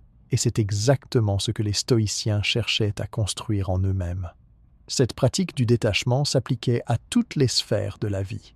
Par exemple, dans les relations, un stoïcien aimait profondément mais sans attachement possessif. Il se rappelait que les personnes qu'il aimait n'étaient pas sa propriété, qu'elles avaient leur propre chemin de vie, qu'elles pouvaient partir à tout moment par la mort ou par choix. Cette conscience, loin de refroidir son amour, le rendait plus présent, plus appréciatif, plus tendre. Il savourait chaque moment avec ses proches, sachant que ces moments étaient précieux précisément parce qu'ils étaient temporaires. Dans le travail, un stoïcien faisait de son mieux, mais ne liait pas son identité au résultat. Il savait que malgré tous ses efforts, des facteurs hors de son contrôle pouvaient faire échouer un projet. Donc, il se concentrait sur la qualité de ses efforts, sur son professionnalisme, sur son intégrité dans le travail, chose qu'il contrôlait entièrement. Le succès ou l'échec externe ne définissait pas sa valeur. Cette attitude le libérait de l'anxiété paralysante de la performance et lui permettait paradoxalement de mieux performer, car il n'était pas handicapé par la peur de l'échec. Dans les biens matériels, un stoïcien pouvait apprécier le confort et la beauté sans en devenir esclave. Il utilisait les choses qu'il avait sans s'y attacher émotionnellement. Il se rappelait que ces choses étaient temporaires, qu'elles pouvaient être perdues à tout moment et que son bonheur ne dépendait pas d'elles. Cette attitude le rendait à la fois plus reconnaissant pour ce qu'il avait et plus serein face à la possibilité de le perdre. Même face à l'opinion des autres, un stoïcien pratiquait le détachement. Il faisait ce qu'il croyait être juste, indépendamment de ce que les autres en pensaient. Il écoutait les critiques constructives, mais ne se laissait pas détruire par les critiques malveillantes. Il appréciait les louanges, mais ne s'en nourrissait pas pour son estime de soi. Il savait que les opinions des autres étaient hors de son contrôle et souvent basées sur l'ignorance ou les préjugés. Ce qui comptait, c'était son propre jugement sur son propre caractère, basé sur ses propres valeurs. Cette indépendance face à l'opinion publique lui donnait une liberté extraordinaire pour vivre authentiquement. Alors comment pratiquer ce détachement ce soir? Commence par identifier tes attachements majeurs. À quoi es-tu fortement attaché? Un certain niveau de revenu, un certain statut social, une relation particulière, une vision spécifique de ton avenir, ta santé, ta jeunesse, l'approbation de certaines personnes. Ne te juge pas pour ces attachements. Nous en avons tous. Identifie-les simplement avec honnêteté. Maintenant, pour chacun, imagine que tu le perdes. Comment réagirais-tu? Qui serais-tu sans cette chose?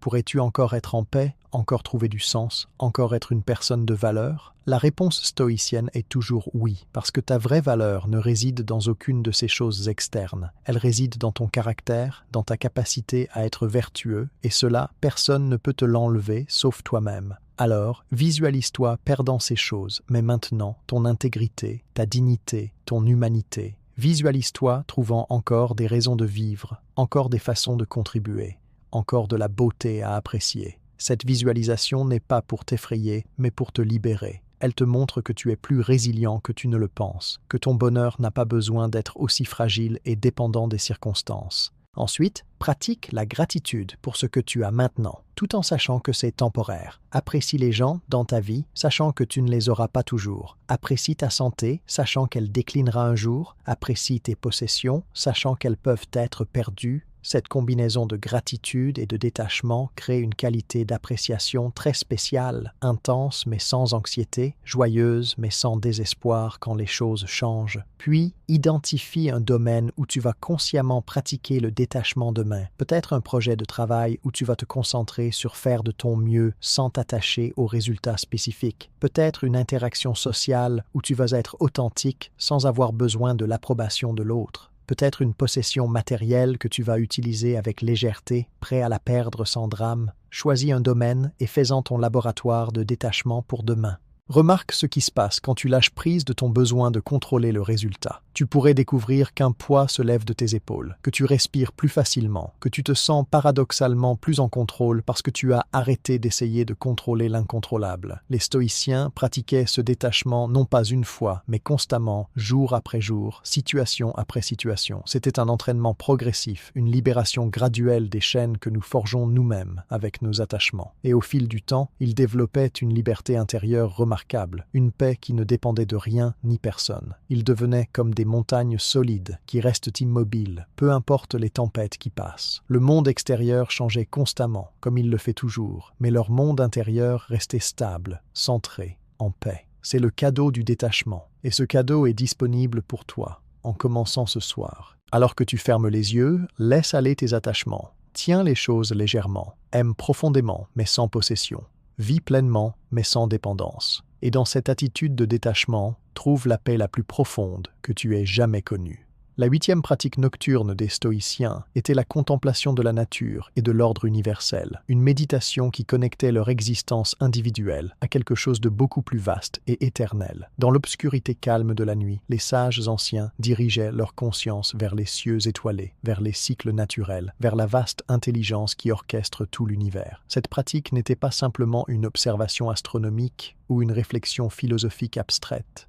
C'était une façon de replacer les soucis du jour dans leur juste perspective, de se reconnecter avec leur vraie nature et de trouver leur place harmonieuse dans le cosmos. Les stoïciens croyaient que l'univers tout entier était gouverné par ce qu'ils appelaient le logos, une intelligence universelle, une raison divine qui imprègne et organise toute chose. Ce n'était pas nécessairement un dieu personnel comme dans certaines religions, mais plutôt une force naturelle intelligente, l'ordre inhérent au cosmos. Ils croyaient que tout ce qui arrive, arrive selon ce logos, selon cet ordre naturel. Et donc tout ce qui arrive a sa place, son sens, son rôle dans le grand schéma des choses, même si nous ne comprenons pas toujours immédiatement quel est ce rôle. Cette croyance avait un effet profondément apaisant. Si tout fait partie d'un ordre plus grand, alors rien n'est vraiment chaotique ou absurde. Même les événements qui semblent aléatoires ou injustes font partie d'un motif plus large que nous ne pouvons pas encore percevoir complètement depuis notre perspective limitée.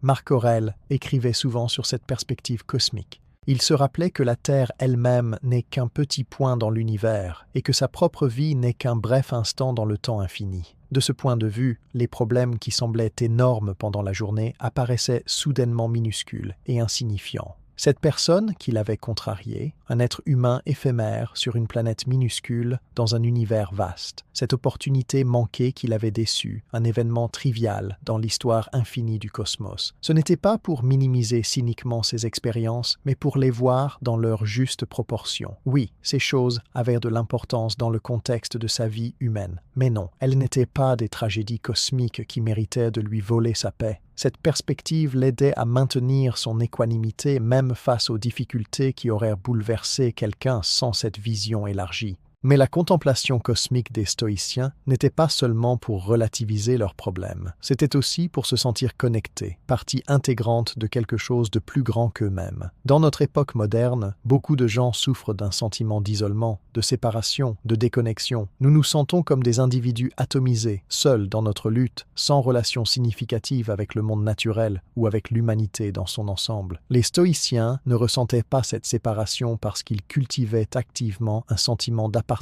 à l'univers. Ils se voyaient non pas comme séparés de la nature, mais comme une expression de la nature. La même force qui fait tourner les planètes, qui fait pousser les arbres, qui fait battre ton cœur, c'est la même force qui anime ta conscience, tes pensées, ta volonté. Tu n'es pas un visiteur étranger dans cet univers. Tu es l'univers prenant conscience de lui-même dans cette forme particulière qu'est toi.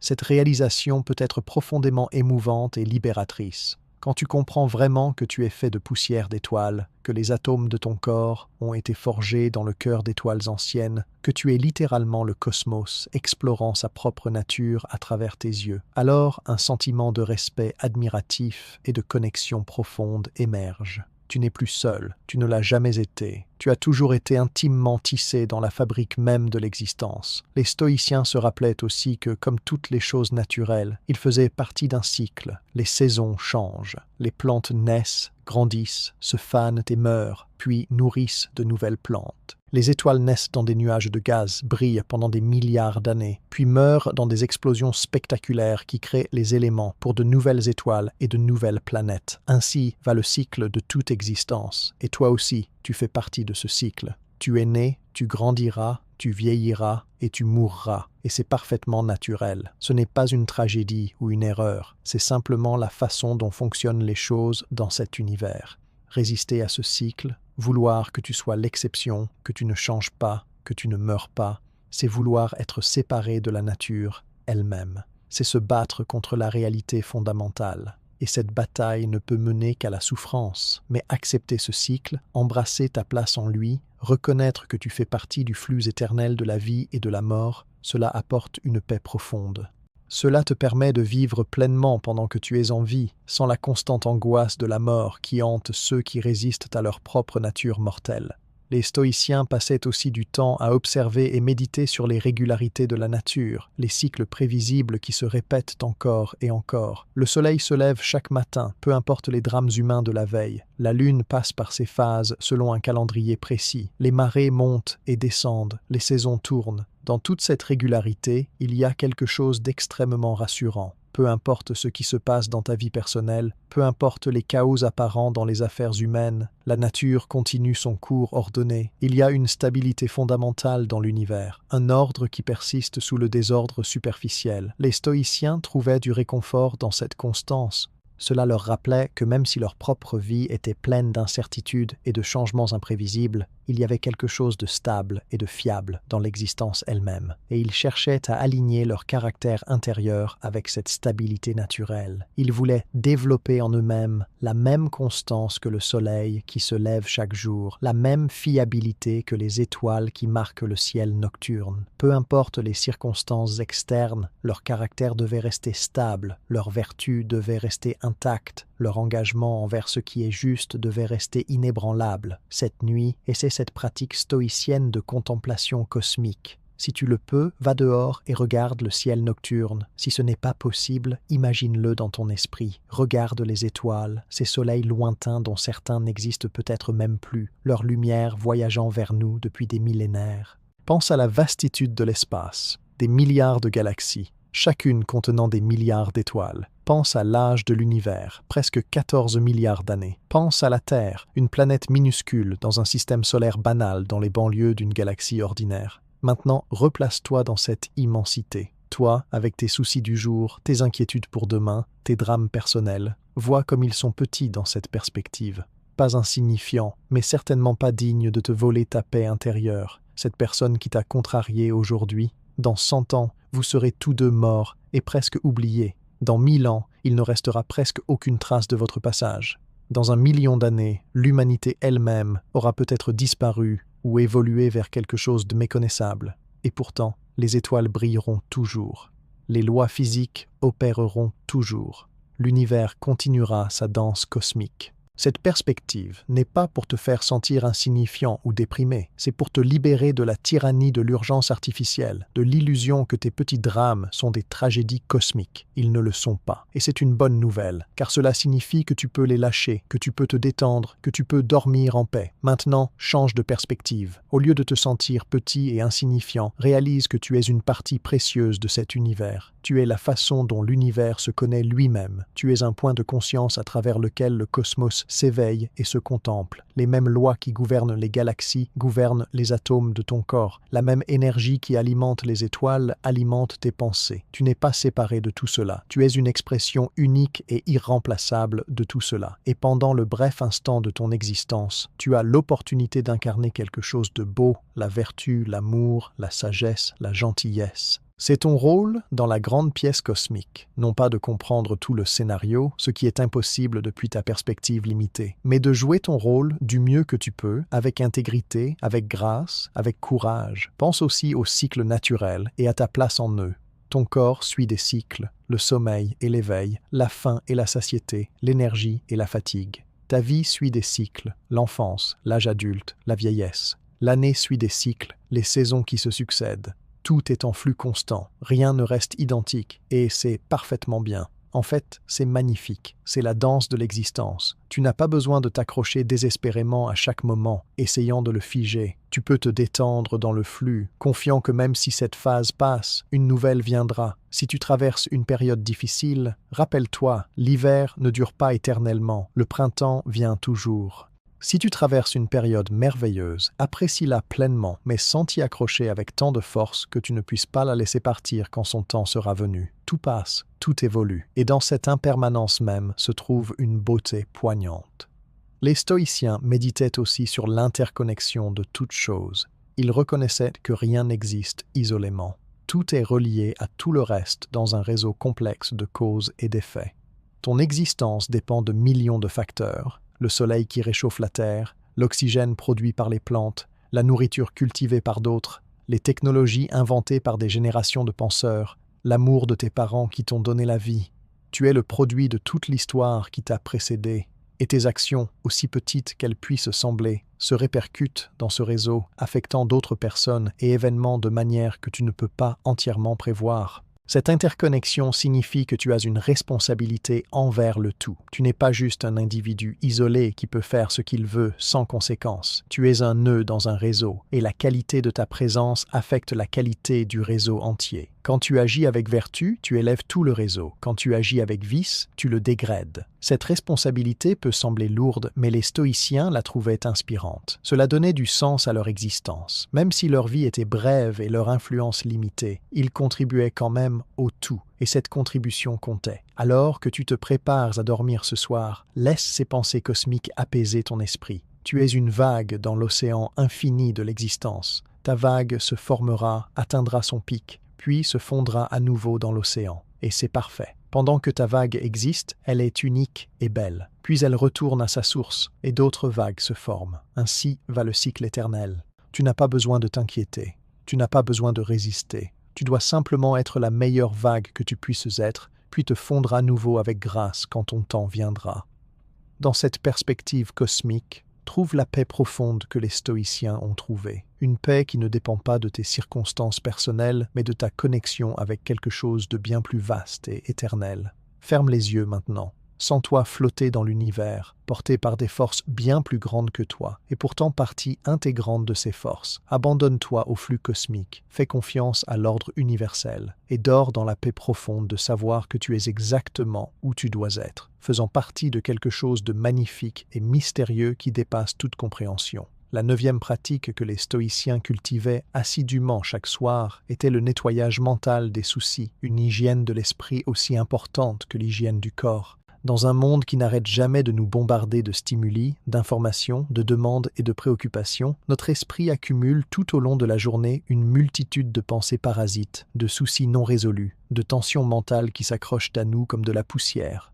Si nous ne prenons pas le temps de consciemment nettoyer tout cela avant de dormir, nous emportons ce fardeau dans notre sommeil et il contamine notre repos, perturbant nos rêves, fragmentant notre régénération et nous laissant épuisés même après une nuit complète de sommeil. Les stoïciens avaient développé une méthode systématique pour ce nettoyage mental nocturne, une façon de passer en revue tous les soucis de la journée et de les résoudre un par un, soit en prenant une action concrète, soit en choisissant consciemment de les lâcher. Leur principe directeur était toujours le même: concentre ton énergie uniquement sur ce qui est sous ton contrôle et lâche complètement le reste. Cela peut sembler simple, mais en pratique, c'est étonnamment difficile car notre esprit a tendance à s'accrocher obsessivement précisément aux choses que nous ne pouvons pas contrôler. Nous ressassons des conversations passées que nous ne pouvons pas changer. Nous nous inquiétons d'événements futurs que nous ne pouvons pas prédire. Nous nous rongeons les sangs pour ce que les autres pensent de nous, même si leurs pensées sont complètement hors de notre portée. Nous gaspillons une énergie mentale précieuse sur 1000 choses qui ne dépendent pas de nous, et cette hémorragie d'énergie nous laisse épuisés et anxieux. Le nettoyage mental stoïcien commence par une liste mentale simple. Assis tranquillement, peut-être dans ton lit avant de t'allonger, demande-toi: qu'est-ce qui occupe mon esprit en ce moment? Quelles pensées tournent en boucle? Quels soucis reviennent sans cesse? Ne les juge pas, ne les repousse pas, identifie-les simplement, clairement.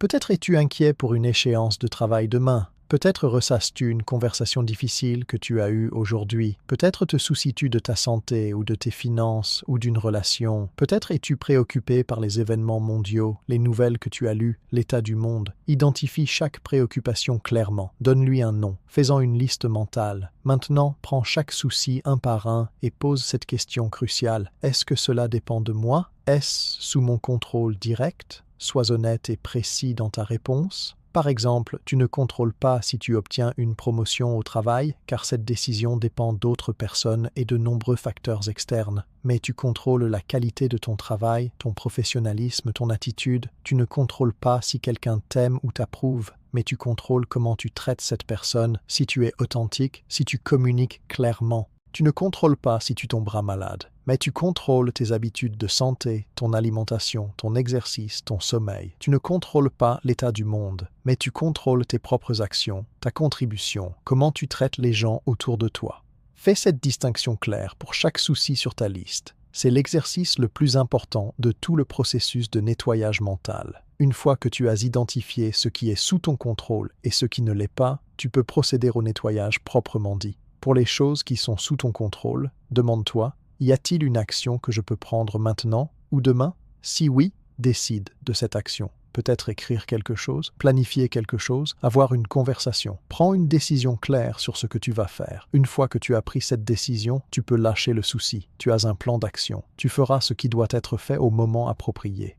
Il n'y a plus besoin d'y penser maintenant. Si l'action ne peut pas être prise immédiatement, par exemple parce que c'est la nuit et que les autres personnes dorment, alors décide simplement quand tu la prendras. Demain matin à 9 heures, j'enverrai cet email. Demain après-midi, j'aurai cette conversation. La semaine prochaine, je m'inscrirai à ce cours. Prends la décision, puis lâche prise. Le simple fait de prendre une décision claire libère ton esprit. Il n'a plus besoin de tourner en boucle, cherchant une résolution. La résolution existe, elle est simplement programmée pour plus tard. Maintenant, pour les choses qui ne sont pas sous ton contrôle, tu dois les lâcher complètement. C'est là que la plupart des gens résistent. Nous voulons continuer à nous inquiéter, comme si notre inquiétude pouvait changer quelque chose. Mais les stoïciens comprenaient que s'inquiéter de ce que tu ne contrôles pas est totalement inutile. C'est comme essayer de changer la météo en te plaignant. Ça ne marchera jamais. et ça ne fera que te rendre misérable. Alors comment lâcher prise des soucis que tu ne contrôles pas? D'abord, reconnais la vérité. Je ne contrôle pas cela. Aucune quantité d'inquiétude ne changera cette réalité. Dis-le à toi-même clairement. Ensuite, rappelle-toi la perspective stoïcienne. Peu importe ce qui arrive, je peux le gérer. Je peux répondre avec vertu. Mon bonheur ne dépend pas de cette chose externe. Il dépend de mon caractère intérieur. Cette confiance en ta propre résilience te permet de lâcher prise. Puis, fais un acte conscient de libération. Visualise ce souci comme un oiseau dans ta main. Ouvre ta main et laisse-le voler au loin, ou imagine-le comme une feuille que tu déposes dans un ruisseau et regarde-la flotter au loin, emportée par le courant. Trouve une image qui fonctionne pour toi et utilise-la pour marquer mentalement et émotionnellement le fait que tu lâches ce souci. Dis-toi, ce n'est plus mon fardeau à porter. Je le confie à l'univers, au destin, au flux naturel des événements. Quoi qu'il arrive, j'y ferai face quand ça arrivera. Mais pour l'instant, je le lâche. Ce processus peut sembler symbolique ou même un peu bizarre si tu n'es pas habitué, mais il est étonnamment efficace. Ton esprit répond aux rituels et aux symboles. Quand tu fais consciemment un geste de libération, même mentalement, ton système nerveux reçoit le message. L'emprise du souci se desserre. Tu sens littéralement un allègement, comme si un poids avait été retiré de tes épaules. Les stoïciens pratiquaient aussi une forme de triage mental. Ils reconnaissaient que tous les soucis ne sont pas égaux en importance. Certains sont majeurs et méritent une attention sérieuse, d'autres sont mineurs et ne méritent pas une seconde de pensée supplémentaire. Le problème est que notre esprit traite souvent tous les soucis comme s'ils étaient de la même importance. Nous pouvons nous inquiéter autant pour une remarque désinvolte de quelqu'un que pour un vrai problème de santé. Nous donnons le même poids mental à une facture à payer qu'à une crise existentielle. Ce manque de discernement épuise notre énergie mentale. Les stoïciens enseignaient qu'il faut évaluer chaque souci selon sa véritable importance. Demande-toi, dans 5 ans, cela aura-t-il encore de l'importance? Si la réponse est non, alors ce souci ne mérite pas de perturber ton sommeil ce soir. Même si ça semble important maintenant, si ça ne le sera plus dans quelques années, c'est un souci mineur. Traite-le comme tel. Lâche-le avec gratitude pour la perspective. Si la réponse est oui, c'est vraiment important à long terme, alors c'est un souci qui mérite ton attention. Mais même dans ce cas, demande-toi, est-ce que m'inquiéter maintenant aide à résoudre cela? Ou est-ce que je ferais mieux de dormir paisiblement pour avoir l'énergie et la clarté d'esprit pour y faire face demain? Presque toujours, la réponse est la seconde option. Les grands problèmes sont rarement résolus tard le soir quand tu es fatigué et que ton jugement est altéré. Ils sont mieux abordés le matin après un bon sommeil quand ton esprit est frais et clair. Un autre aspect important du nettoyage mental stoïcien est de traiter spécifiquement les pensées négatives récurrentes. Nous avons tous des pensées qui reviennent encore et encore, comme des chansons agaçantes coincées dans notre tête. Peut-être une autocritique, je ne suis pas assez bon. Peut-être une peur, quelque chose de terrible va arriver. Peut-être un jugement sur les autres, cette personne est impossible. Ces pensées récurrentes créent des sillons profonds dans notre esprit. Plus nous les pensons, plus elles deviennent automatiques, jusqu'à ce qu'elles semblent être simplement la vérité plutôt que ce qu'elles sont vraiment, des habitudes mentales. Les stoïciens enseignaient qu'il faut activement contester ces pensées récurrentes négatives. Ne les accepte pas passivement comme vraies. Questionne-les. Est-ce vraiment vrai que je ne suis pas assez bon? Qu'est-ce que « assez bon » signifie même? Bon selon quel standard? Qui décide? Quand tu commences à questionner ces pensées, tu découvres qu'elles sont souvent basées sur des assumptions non examinées, sur les opinions des autres, sur des standards irréalistes. Elles ne sont pas des vérités objectives, ce sont des interprétations, et les interprétations peuvent être changées. Remplace consciemment les pensées récurrentes négatives par des pensées plus constructives et réalistes. Au lieu de « je ne suis pas assez bon », pense « je fais de mon mieux avec les ressources que j'ai ». Au lieu de « quelque chose de terrible va arriver », pense « je ne sais pas ce qui va arriver, mais je peux gérer les défis quand ils viennent ». Au lieu de « cette personne est impossible », pense « cette personne agit de manière difficile, probablement à cause de ses propres luttes que je ne comprends pas pleinement. » Ces nouvelles pensées ne sont pas du positivisme naïf, elles sont simplement plus précises, plus nuancées, et surtout plus utiles que les pensées négatives qu'elles remplacent. Ce soir, prends le temps de faire ce nettoyage mental complet. Identifie tous les soucis qui encombrent ton esprit. Fais la distinction entre ce que tu contrôles et ce que tu ne contrôles pas.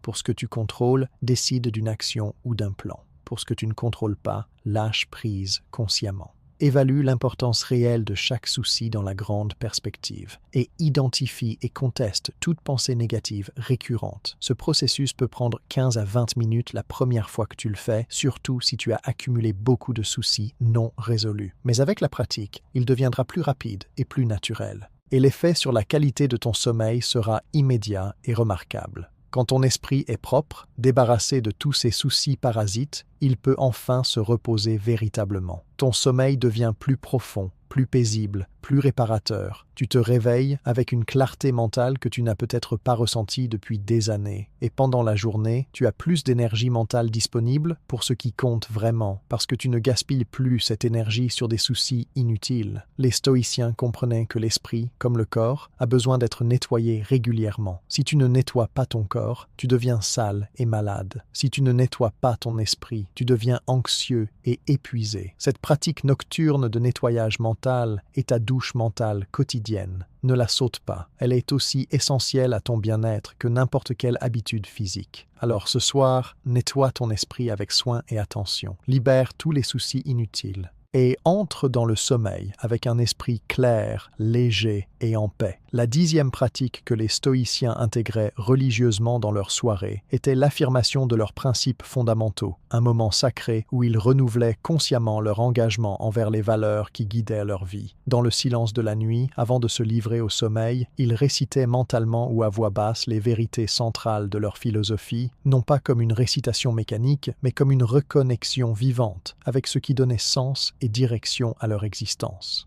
Ces affirmations n'étaient pas des vœux pieux ou des pensées positives superficielles. C'étaient des rappels délibérés de la réalité telle qu'ils la comprenaient, des ancres mentales qui les maintenaient fermement alignées avec leurs valeurs les plus profondes, même quand les tempêtes de la vie cherchaient à les faire dériver. Épictète enseignait à ses étudiants de se répéter certaines maximes fondamentales chaque jour, matin et soir. Des phrases comme « Il y a des choses qui dépendent de nous et des choses qui ne dépendent pas de nous » ou « Ce ne sont pas les événements qui nous perturbent, mais nos jugements sur ces événements » ou « La vraie liberté vient du renoncement au désir d'obtenir ce qui ne dépend pas de nous ».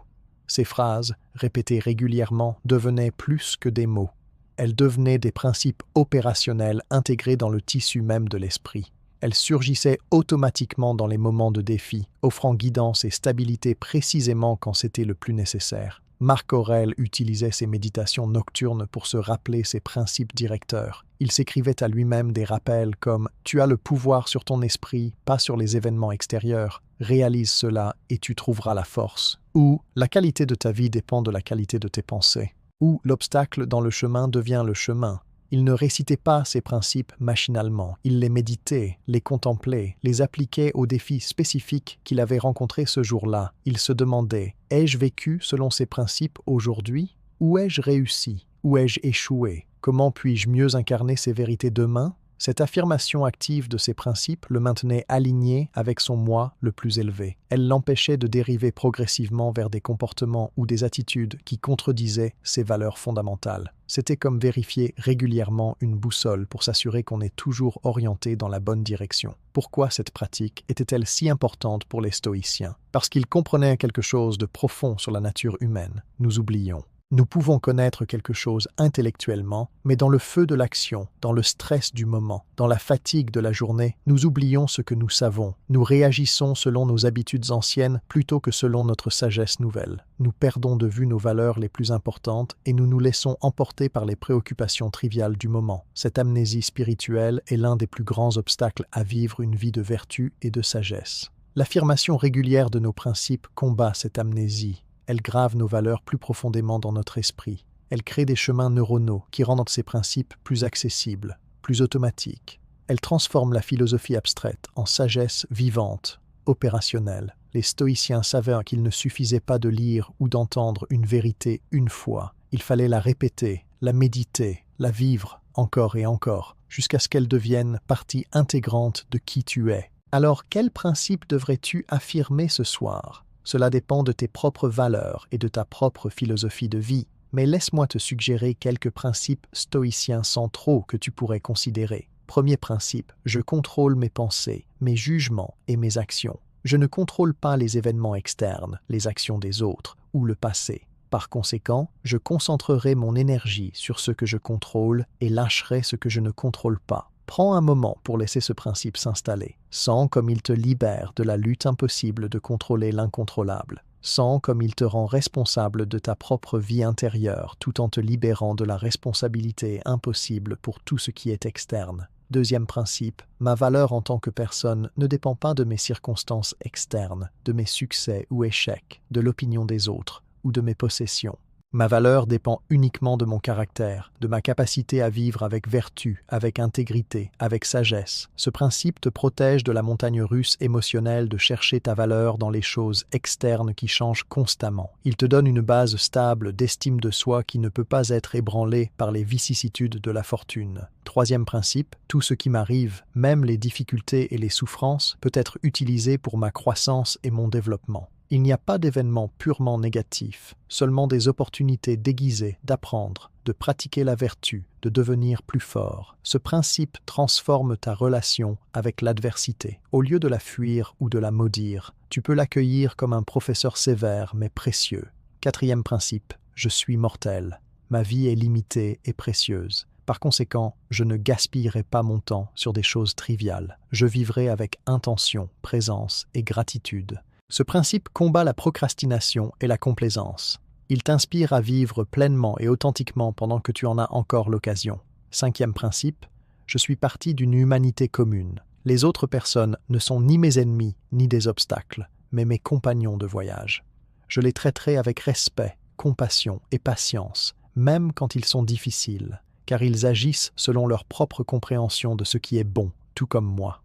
Ce principe cultive la bienveillance et dissout l'antagonisme inutile envers les autres. Sixième principe, la seule vraie richesse est la vertu, la seule vraie pauvreté est le vice. Tout le reste, santé, richesse, réputation, plaisir, est indifférent. Je peux les préférer, mais je ne dépendrai pas d'eux pour mon bonheur. Ce principe te libère de l'attachement anxieux aux choses externes et te recentre sur ce qui est vraiment important. Ce sont 6 principes stoïciens fondamentaux.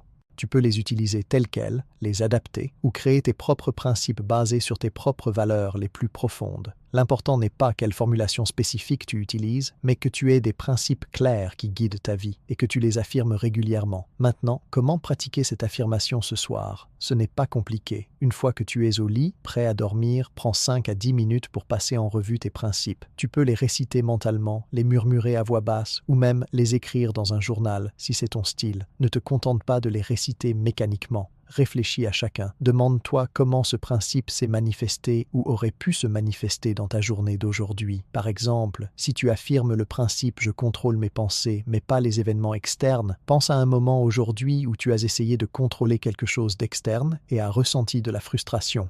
Reconnais que tu aurais pu gérer cette situation différemment en appliquant ton principe. Ou pense à un moment où tu as réussi à lâcher prise de quelque chose que tu ne contrôlais pas et as ressenti de la paix. Célèbre cette victoire. Cette connexion entre le principe et l'expérience concrète rend le principe vivant et pertinent. Ensuite, regarde vers demain. Comment peux-tu vivre ce principe demain? Y a-t-il une situation que tu prévois où ce principe sera particulièrement pertinent? Visualise-toi appliquant le principe dans cette situation. Cette préparation mentale augmente considérablement la probabilité que tu vivras effectivement selon ton principe quand le moment viendra. Tu peux aussi créer une sorte de mantra personnel, une phrase courte qui encapsule tes principes les plus importants et que tu peux répéter facilement à n'importe quel moment. Par exemple, contrôle ce que tu peux, lâche le reste, ou vertu, pas victoire, ou présence, patience, paix.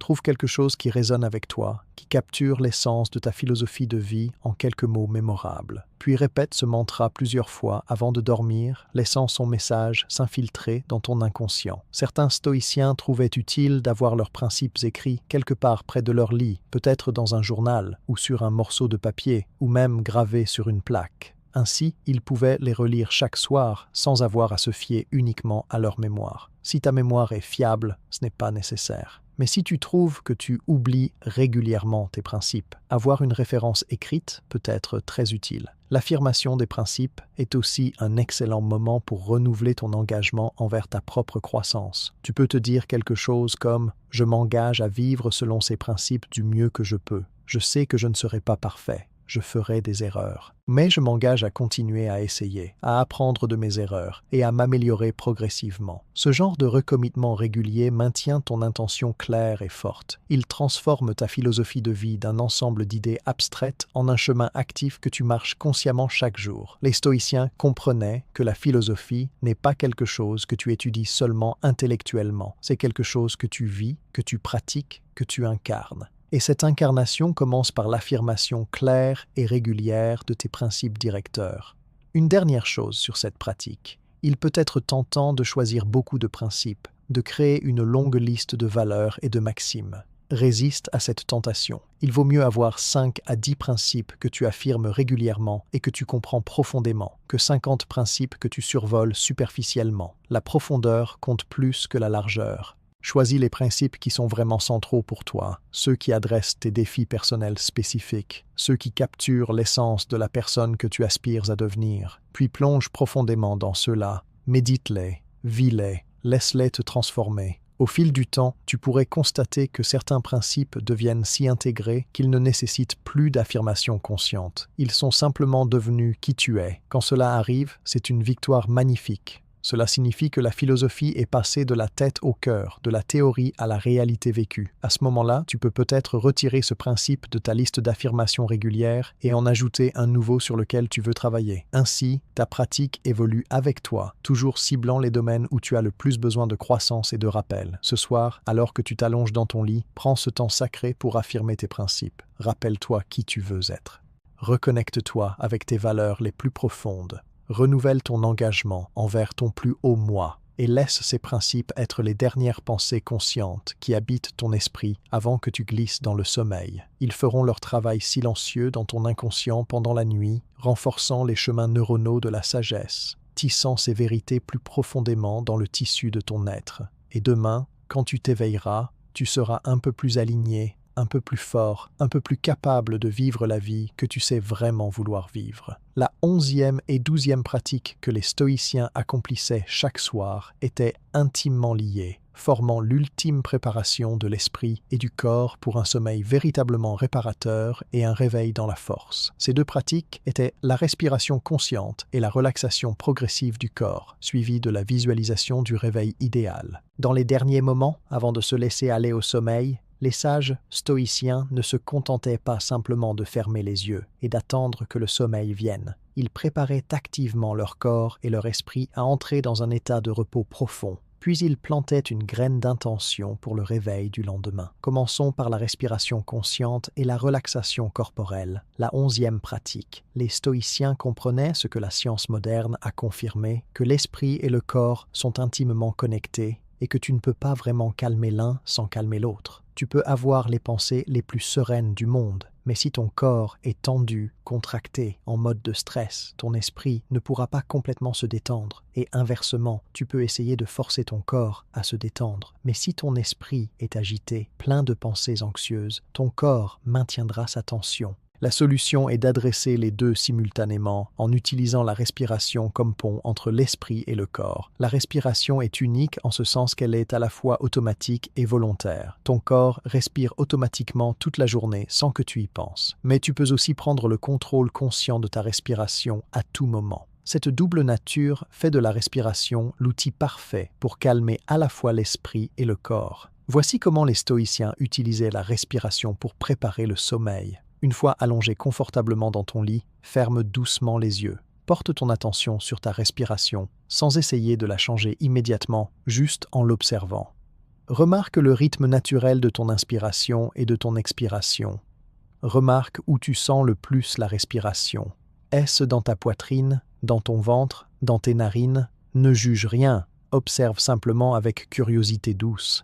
Après quelques respirations d'observation, commence à ralentir et à approfondir délibérément ta respiration. Inspire lentement et profondément par le nez, en comptant mentalement jusqu'à 4. Sens ton ventre se gonfler comme un ballon qui se remplit d'air. Puis, retiens ta respiration confortablement pendant un compte de 2.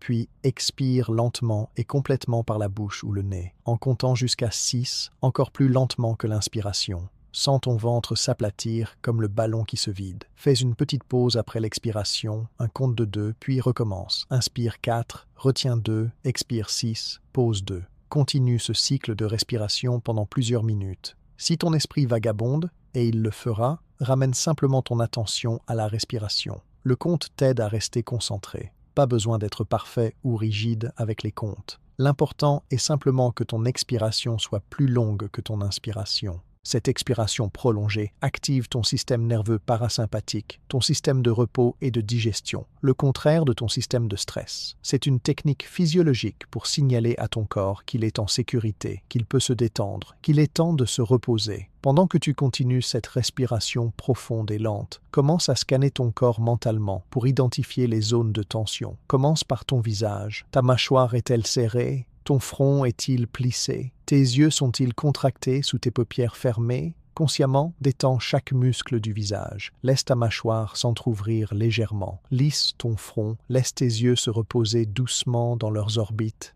Descends ensuite vers ton cou et tes épaules, zone où beaucoup d'entre nous portons une tension chronique. Remarque si tes épaules sont remontées vers tes oreilles. Si c'est le cas, laisse-les tomber vers le matelas. Laisse ton cou s'allonger et se détendre. Continue à respirer profondément pendant que tu fais cela. Descends le long de tes bras, de tes mains. Es-tu en train de serrer les poings? Détends tes mains complètement, laisse tes doigts s'ouvrir et se reposer naturellement. Passe à ta poitrine, ton ventre. Beaucoup de gens retiennent inconsciemment leur ventre, le gardant contracté. Laisse tout ce go. Laisse ton ventre être complètement détendu, doux, sans aucune retenue. Continue à descendre le long de ton corps, tes hanches, tes jambes, tes pieds. Chaque partie de ton corps reçoit ton attention et chaque partie reçoit la permission de se détendre complètement. À chaque expiration, imagine que tu libères encore plus de tension. L'expiration devient une opportunité de laisser aller, de relâcher, de s'enfoncer plus profondément dans la détente. Ce scan corporel avec relaxation progressive peut prendre 5 à 10 minutes et c'est un investissement de temps remarquablement bon. La plupart des gens sont étonnés de combien de tension ils portaient, sans même s'en rendre compte. Et quand cette tension est libérée consciemment, le sommeil vient plus facilement et est beaucoup plus profond. Les stoïciens ajoutaient parfois à cette pratique une visualisation de détente. Pendant que tu expires et détends chaque partie de ton corps, tu peux visualiser cette partie devenant lourde et chaude, s'enfonçant dans le matelas. Ou tu peux imaginer une vague de relaxation chaude et dorée qui descend lentement de ta tête vers tes pieds, détendant tout sur son passage. Ou imagine que tu es allongé sur une plage chaude, le sable soutenant parfaitement ton corps, le soleil réchauffant ta peau, le son des vagues berçant ton esprit. Trouve une image qui te calme et utilise-la pour approfondir ta relaxation. Maintenant, passons à la 12e et dernière pratique, la visualisation du réveil idéal. Les stoïciens savaient que la façon dont tu termines ta journée influence la façon dont tu commences la prochaine. Si tu t'endors anxieux, préoccupé, négatif, tu es plus susceptible de te réveiller dans le même état d'esprit. Mais si tu t'endors paisible, reconnaissant et avec une intention claire pour demain, tu es beaucoup plus susceptible de te réveiller avec énergie positive et sans de but. Donc, après avoir calmé ton corps et ton esprit avec la respiration et la relaxation, prends quelques moments pour visualiser ton réveil de demain matin. Mais ne visualise pas simplement le réveil mécanique, le réveil qui sonne, toi sortant péniblement du lit. Non, visualise le type de réveil que tu veux vraiment avoir. Imagine-toi te réveillant naturellement, reposé, avec un sentiment de gratitude pour un nouveau jour. Imagine ouvrir les yeux avec clarté mentale et énergie physique. Imagine sortir du lit avec enthousiasme, prêt à embrasser les opportunités et les défis du jour. Imagine-toi te sentant fort, capable, paisible. Sois aussi spécifique que possible dans cette visualisation. Quelle sera ta première pensée en te réveillant? Les stoïciens aimaient programmer une pensée de gratitude. Imagine-toi pensant « Merci pour ce nouveau jour, pour cette nouvelle chance de vivre et de grandir. » Ou « Je suis reconnaissant pour le repos que j'ai reçu et pour l'énergie que je sens maintenant. » Cette première pensée programmée remplace la première pensée négative que beaucoup de gens ont comme « Oh non, encore une journée où je suis si fatigué. » Quelle sera ta première action physique? Imagine-toi t'étirant vigoureusement, sentant la force et la flexibilité de ton corps, ou mettant immédiatement les pieds sur le sol avec décision, signalant que tu es prêt à commencer. Comment veux-tu te sentir émotionnellement quand tu te réveilles? Calme, enthousiaste, déterminé, paisible, choisis l'état émotionnel que tu veux et visualise-le.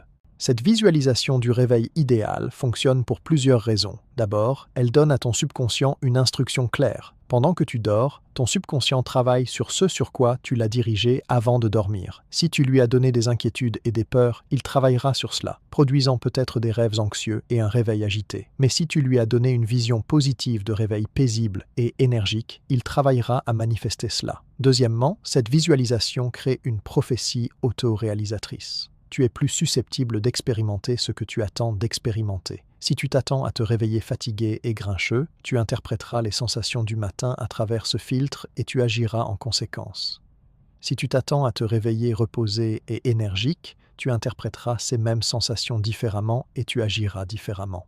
Troisièmement, elle te donne quelque chose de positif sur quoi te concentrer alors que tu glisses dans le sommeil. Au lieu que ton esprit dérive vers des pensées aléatoires ou négatives, il est occupé avec cette visualisation agréable et c'est une transition douce et naturelle vers le sommeil. Les stoïciens allaient souvent un peu plus loin dans cette visualisation. Après avoir imaginé leur réveil, ils visualisaient brièvement comment ils voulaient aborder leur journée. Pas dans les détails minutieux de chaque tâche, ce serait trop stimulant et empêcherait le sommeil, mais plutôt l'attitude générale et l'approche qu'il voulait incarner. Par exemple, Marc Aurèle se visualisait abordant sa journée avec patience face aux personnes difficiles, avec détachement face aux résultats qu'il ne pouvait pas contrôler, avec diligence dans ses responsabilités, avec gentillesse envers tous ceux qu'il rencontrait. Il ne planifiait pas chaque conversation ou décision. Il établissait simplement l'intention de comment il voulait être, peu importe ce que la journée apporterait. Tu peux faire la même chose. Après avoir visualisé ton réveil idéal, passe rapidement en revue comment tu veux montrer demain. Peut-être que tu veux être plus présent et moins distrait. Peut-être que tu veux être plus courageux et prendre un risque que tu as évité. Peut-être que tu veux être plus compatissant avec toi-même et les autres. Quelle que soit ton intention, visualise-toi l'incarnant. Vois-toi agissant selon cette intention dans diverses situations. Cette programmation mentale avant le sommeil augmente dramatiquement la probabilité que tu vivras effectivement selon cette intention le lendemain. Finalement, termine avec une pensée simple de confiance et d'abandon. Quelque chose comme « Je fais confiance que mon corps sait comment se reposer et se régénérer. Je fais confiance que demain, je serai capable de gérer ce qui vient.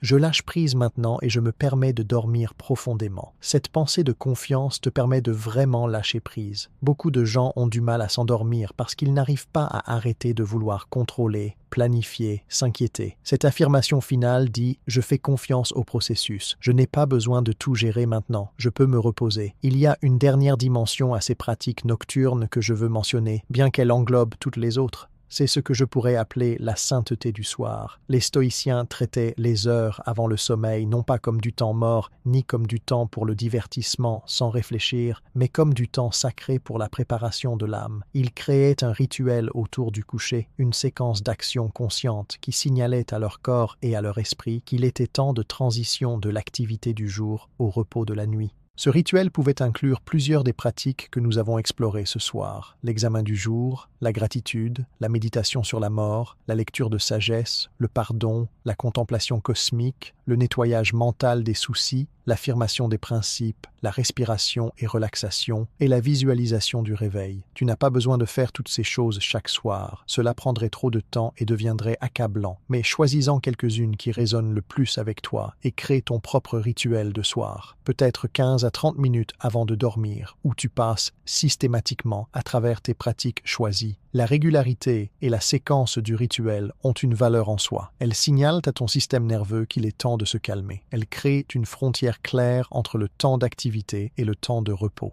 Elles transforment le coucher d'une chose que tu dois faire en une chose que tu as hâte de faire, un moment de paix, de réflexion, de connexion avec toi-même. Pense à combien de soins les gens prennent souvent pour préparer leur espace physique pour le sommeil. Ils s'assurent que la chambre est sombre, fraîche, silencieuse. Ils investissent dans de bons matelas et oreillers. Ils créent un environnement physique optimal pour le sommeil. Tout cela est bon et important. Mais les stoïciens nous rappellent que l'environnement interne est au moins aussi important que l'environnement externe. Tu peux avoir la chambre parfaite, mais si ton esprit est en chaos, tu ne dormiras pas bien. Et inversement, même dans un environnement moins qu'idéal, si ton esprit est calme et préparé, tu peux dormir profondément. Donc, mets autant de soin dans la préparation de ton espace mental pour le sommeil que dans ton espace physique. Les 12 pratiques que nous avons explorées ensemble ce soir sont les outils pour cette préparation mentale. L'examen du soir pour apprendre et grandir de ta journée, la gratitude pour apprécier ce qui est, la méditation sur la mort pour vivifier ta vie, la préparation mentale pour demain pour renforcer ton caractère, le pardon et le lâcher-prise pour libérer ton cœur, la lecture de sagesse pour nourrir ton âme, le détachement pour t'affranchir de la dépendance, la contemplation cosmique pour te connecter au tout, le nettoyage mental pour éclaircir ton esprit, l'affirmation des principes pour te guider, la respiration et relaxation pour calmer ton corps, et la visualisation du réveil pour programmer ton succès.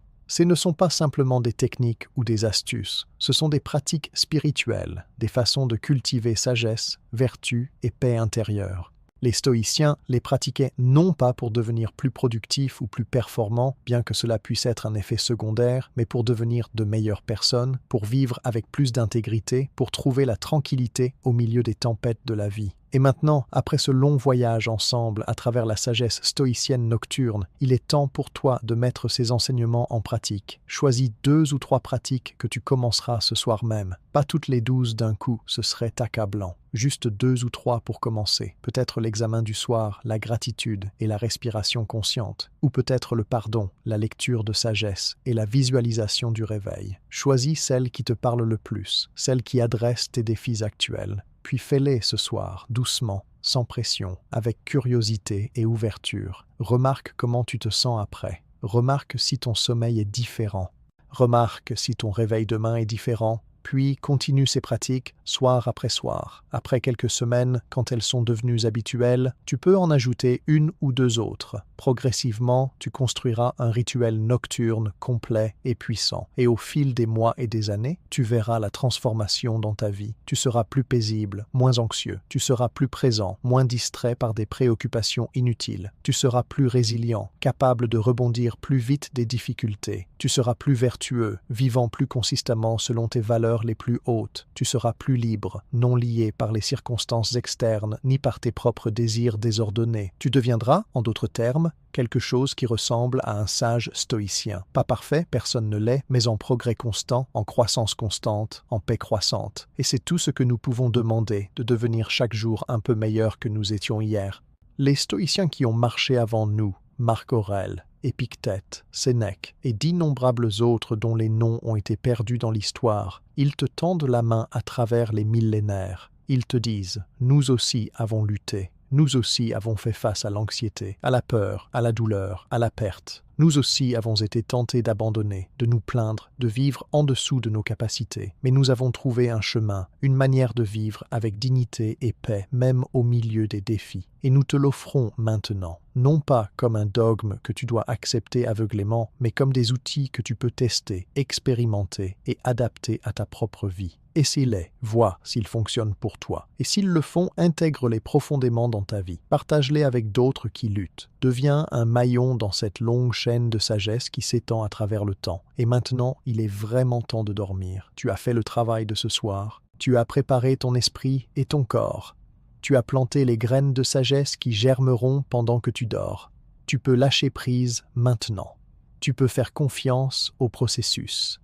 Ton corps sait comment se reposer. Ton esprit sait comment se régénérer. Tu n'as plus rien à faire. Ferme les yeux doucement. Sens le poids de ton corps soutenu par le matelas.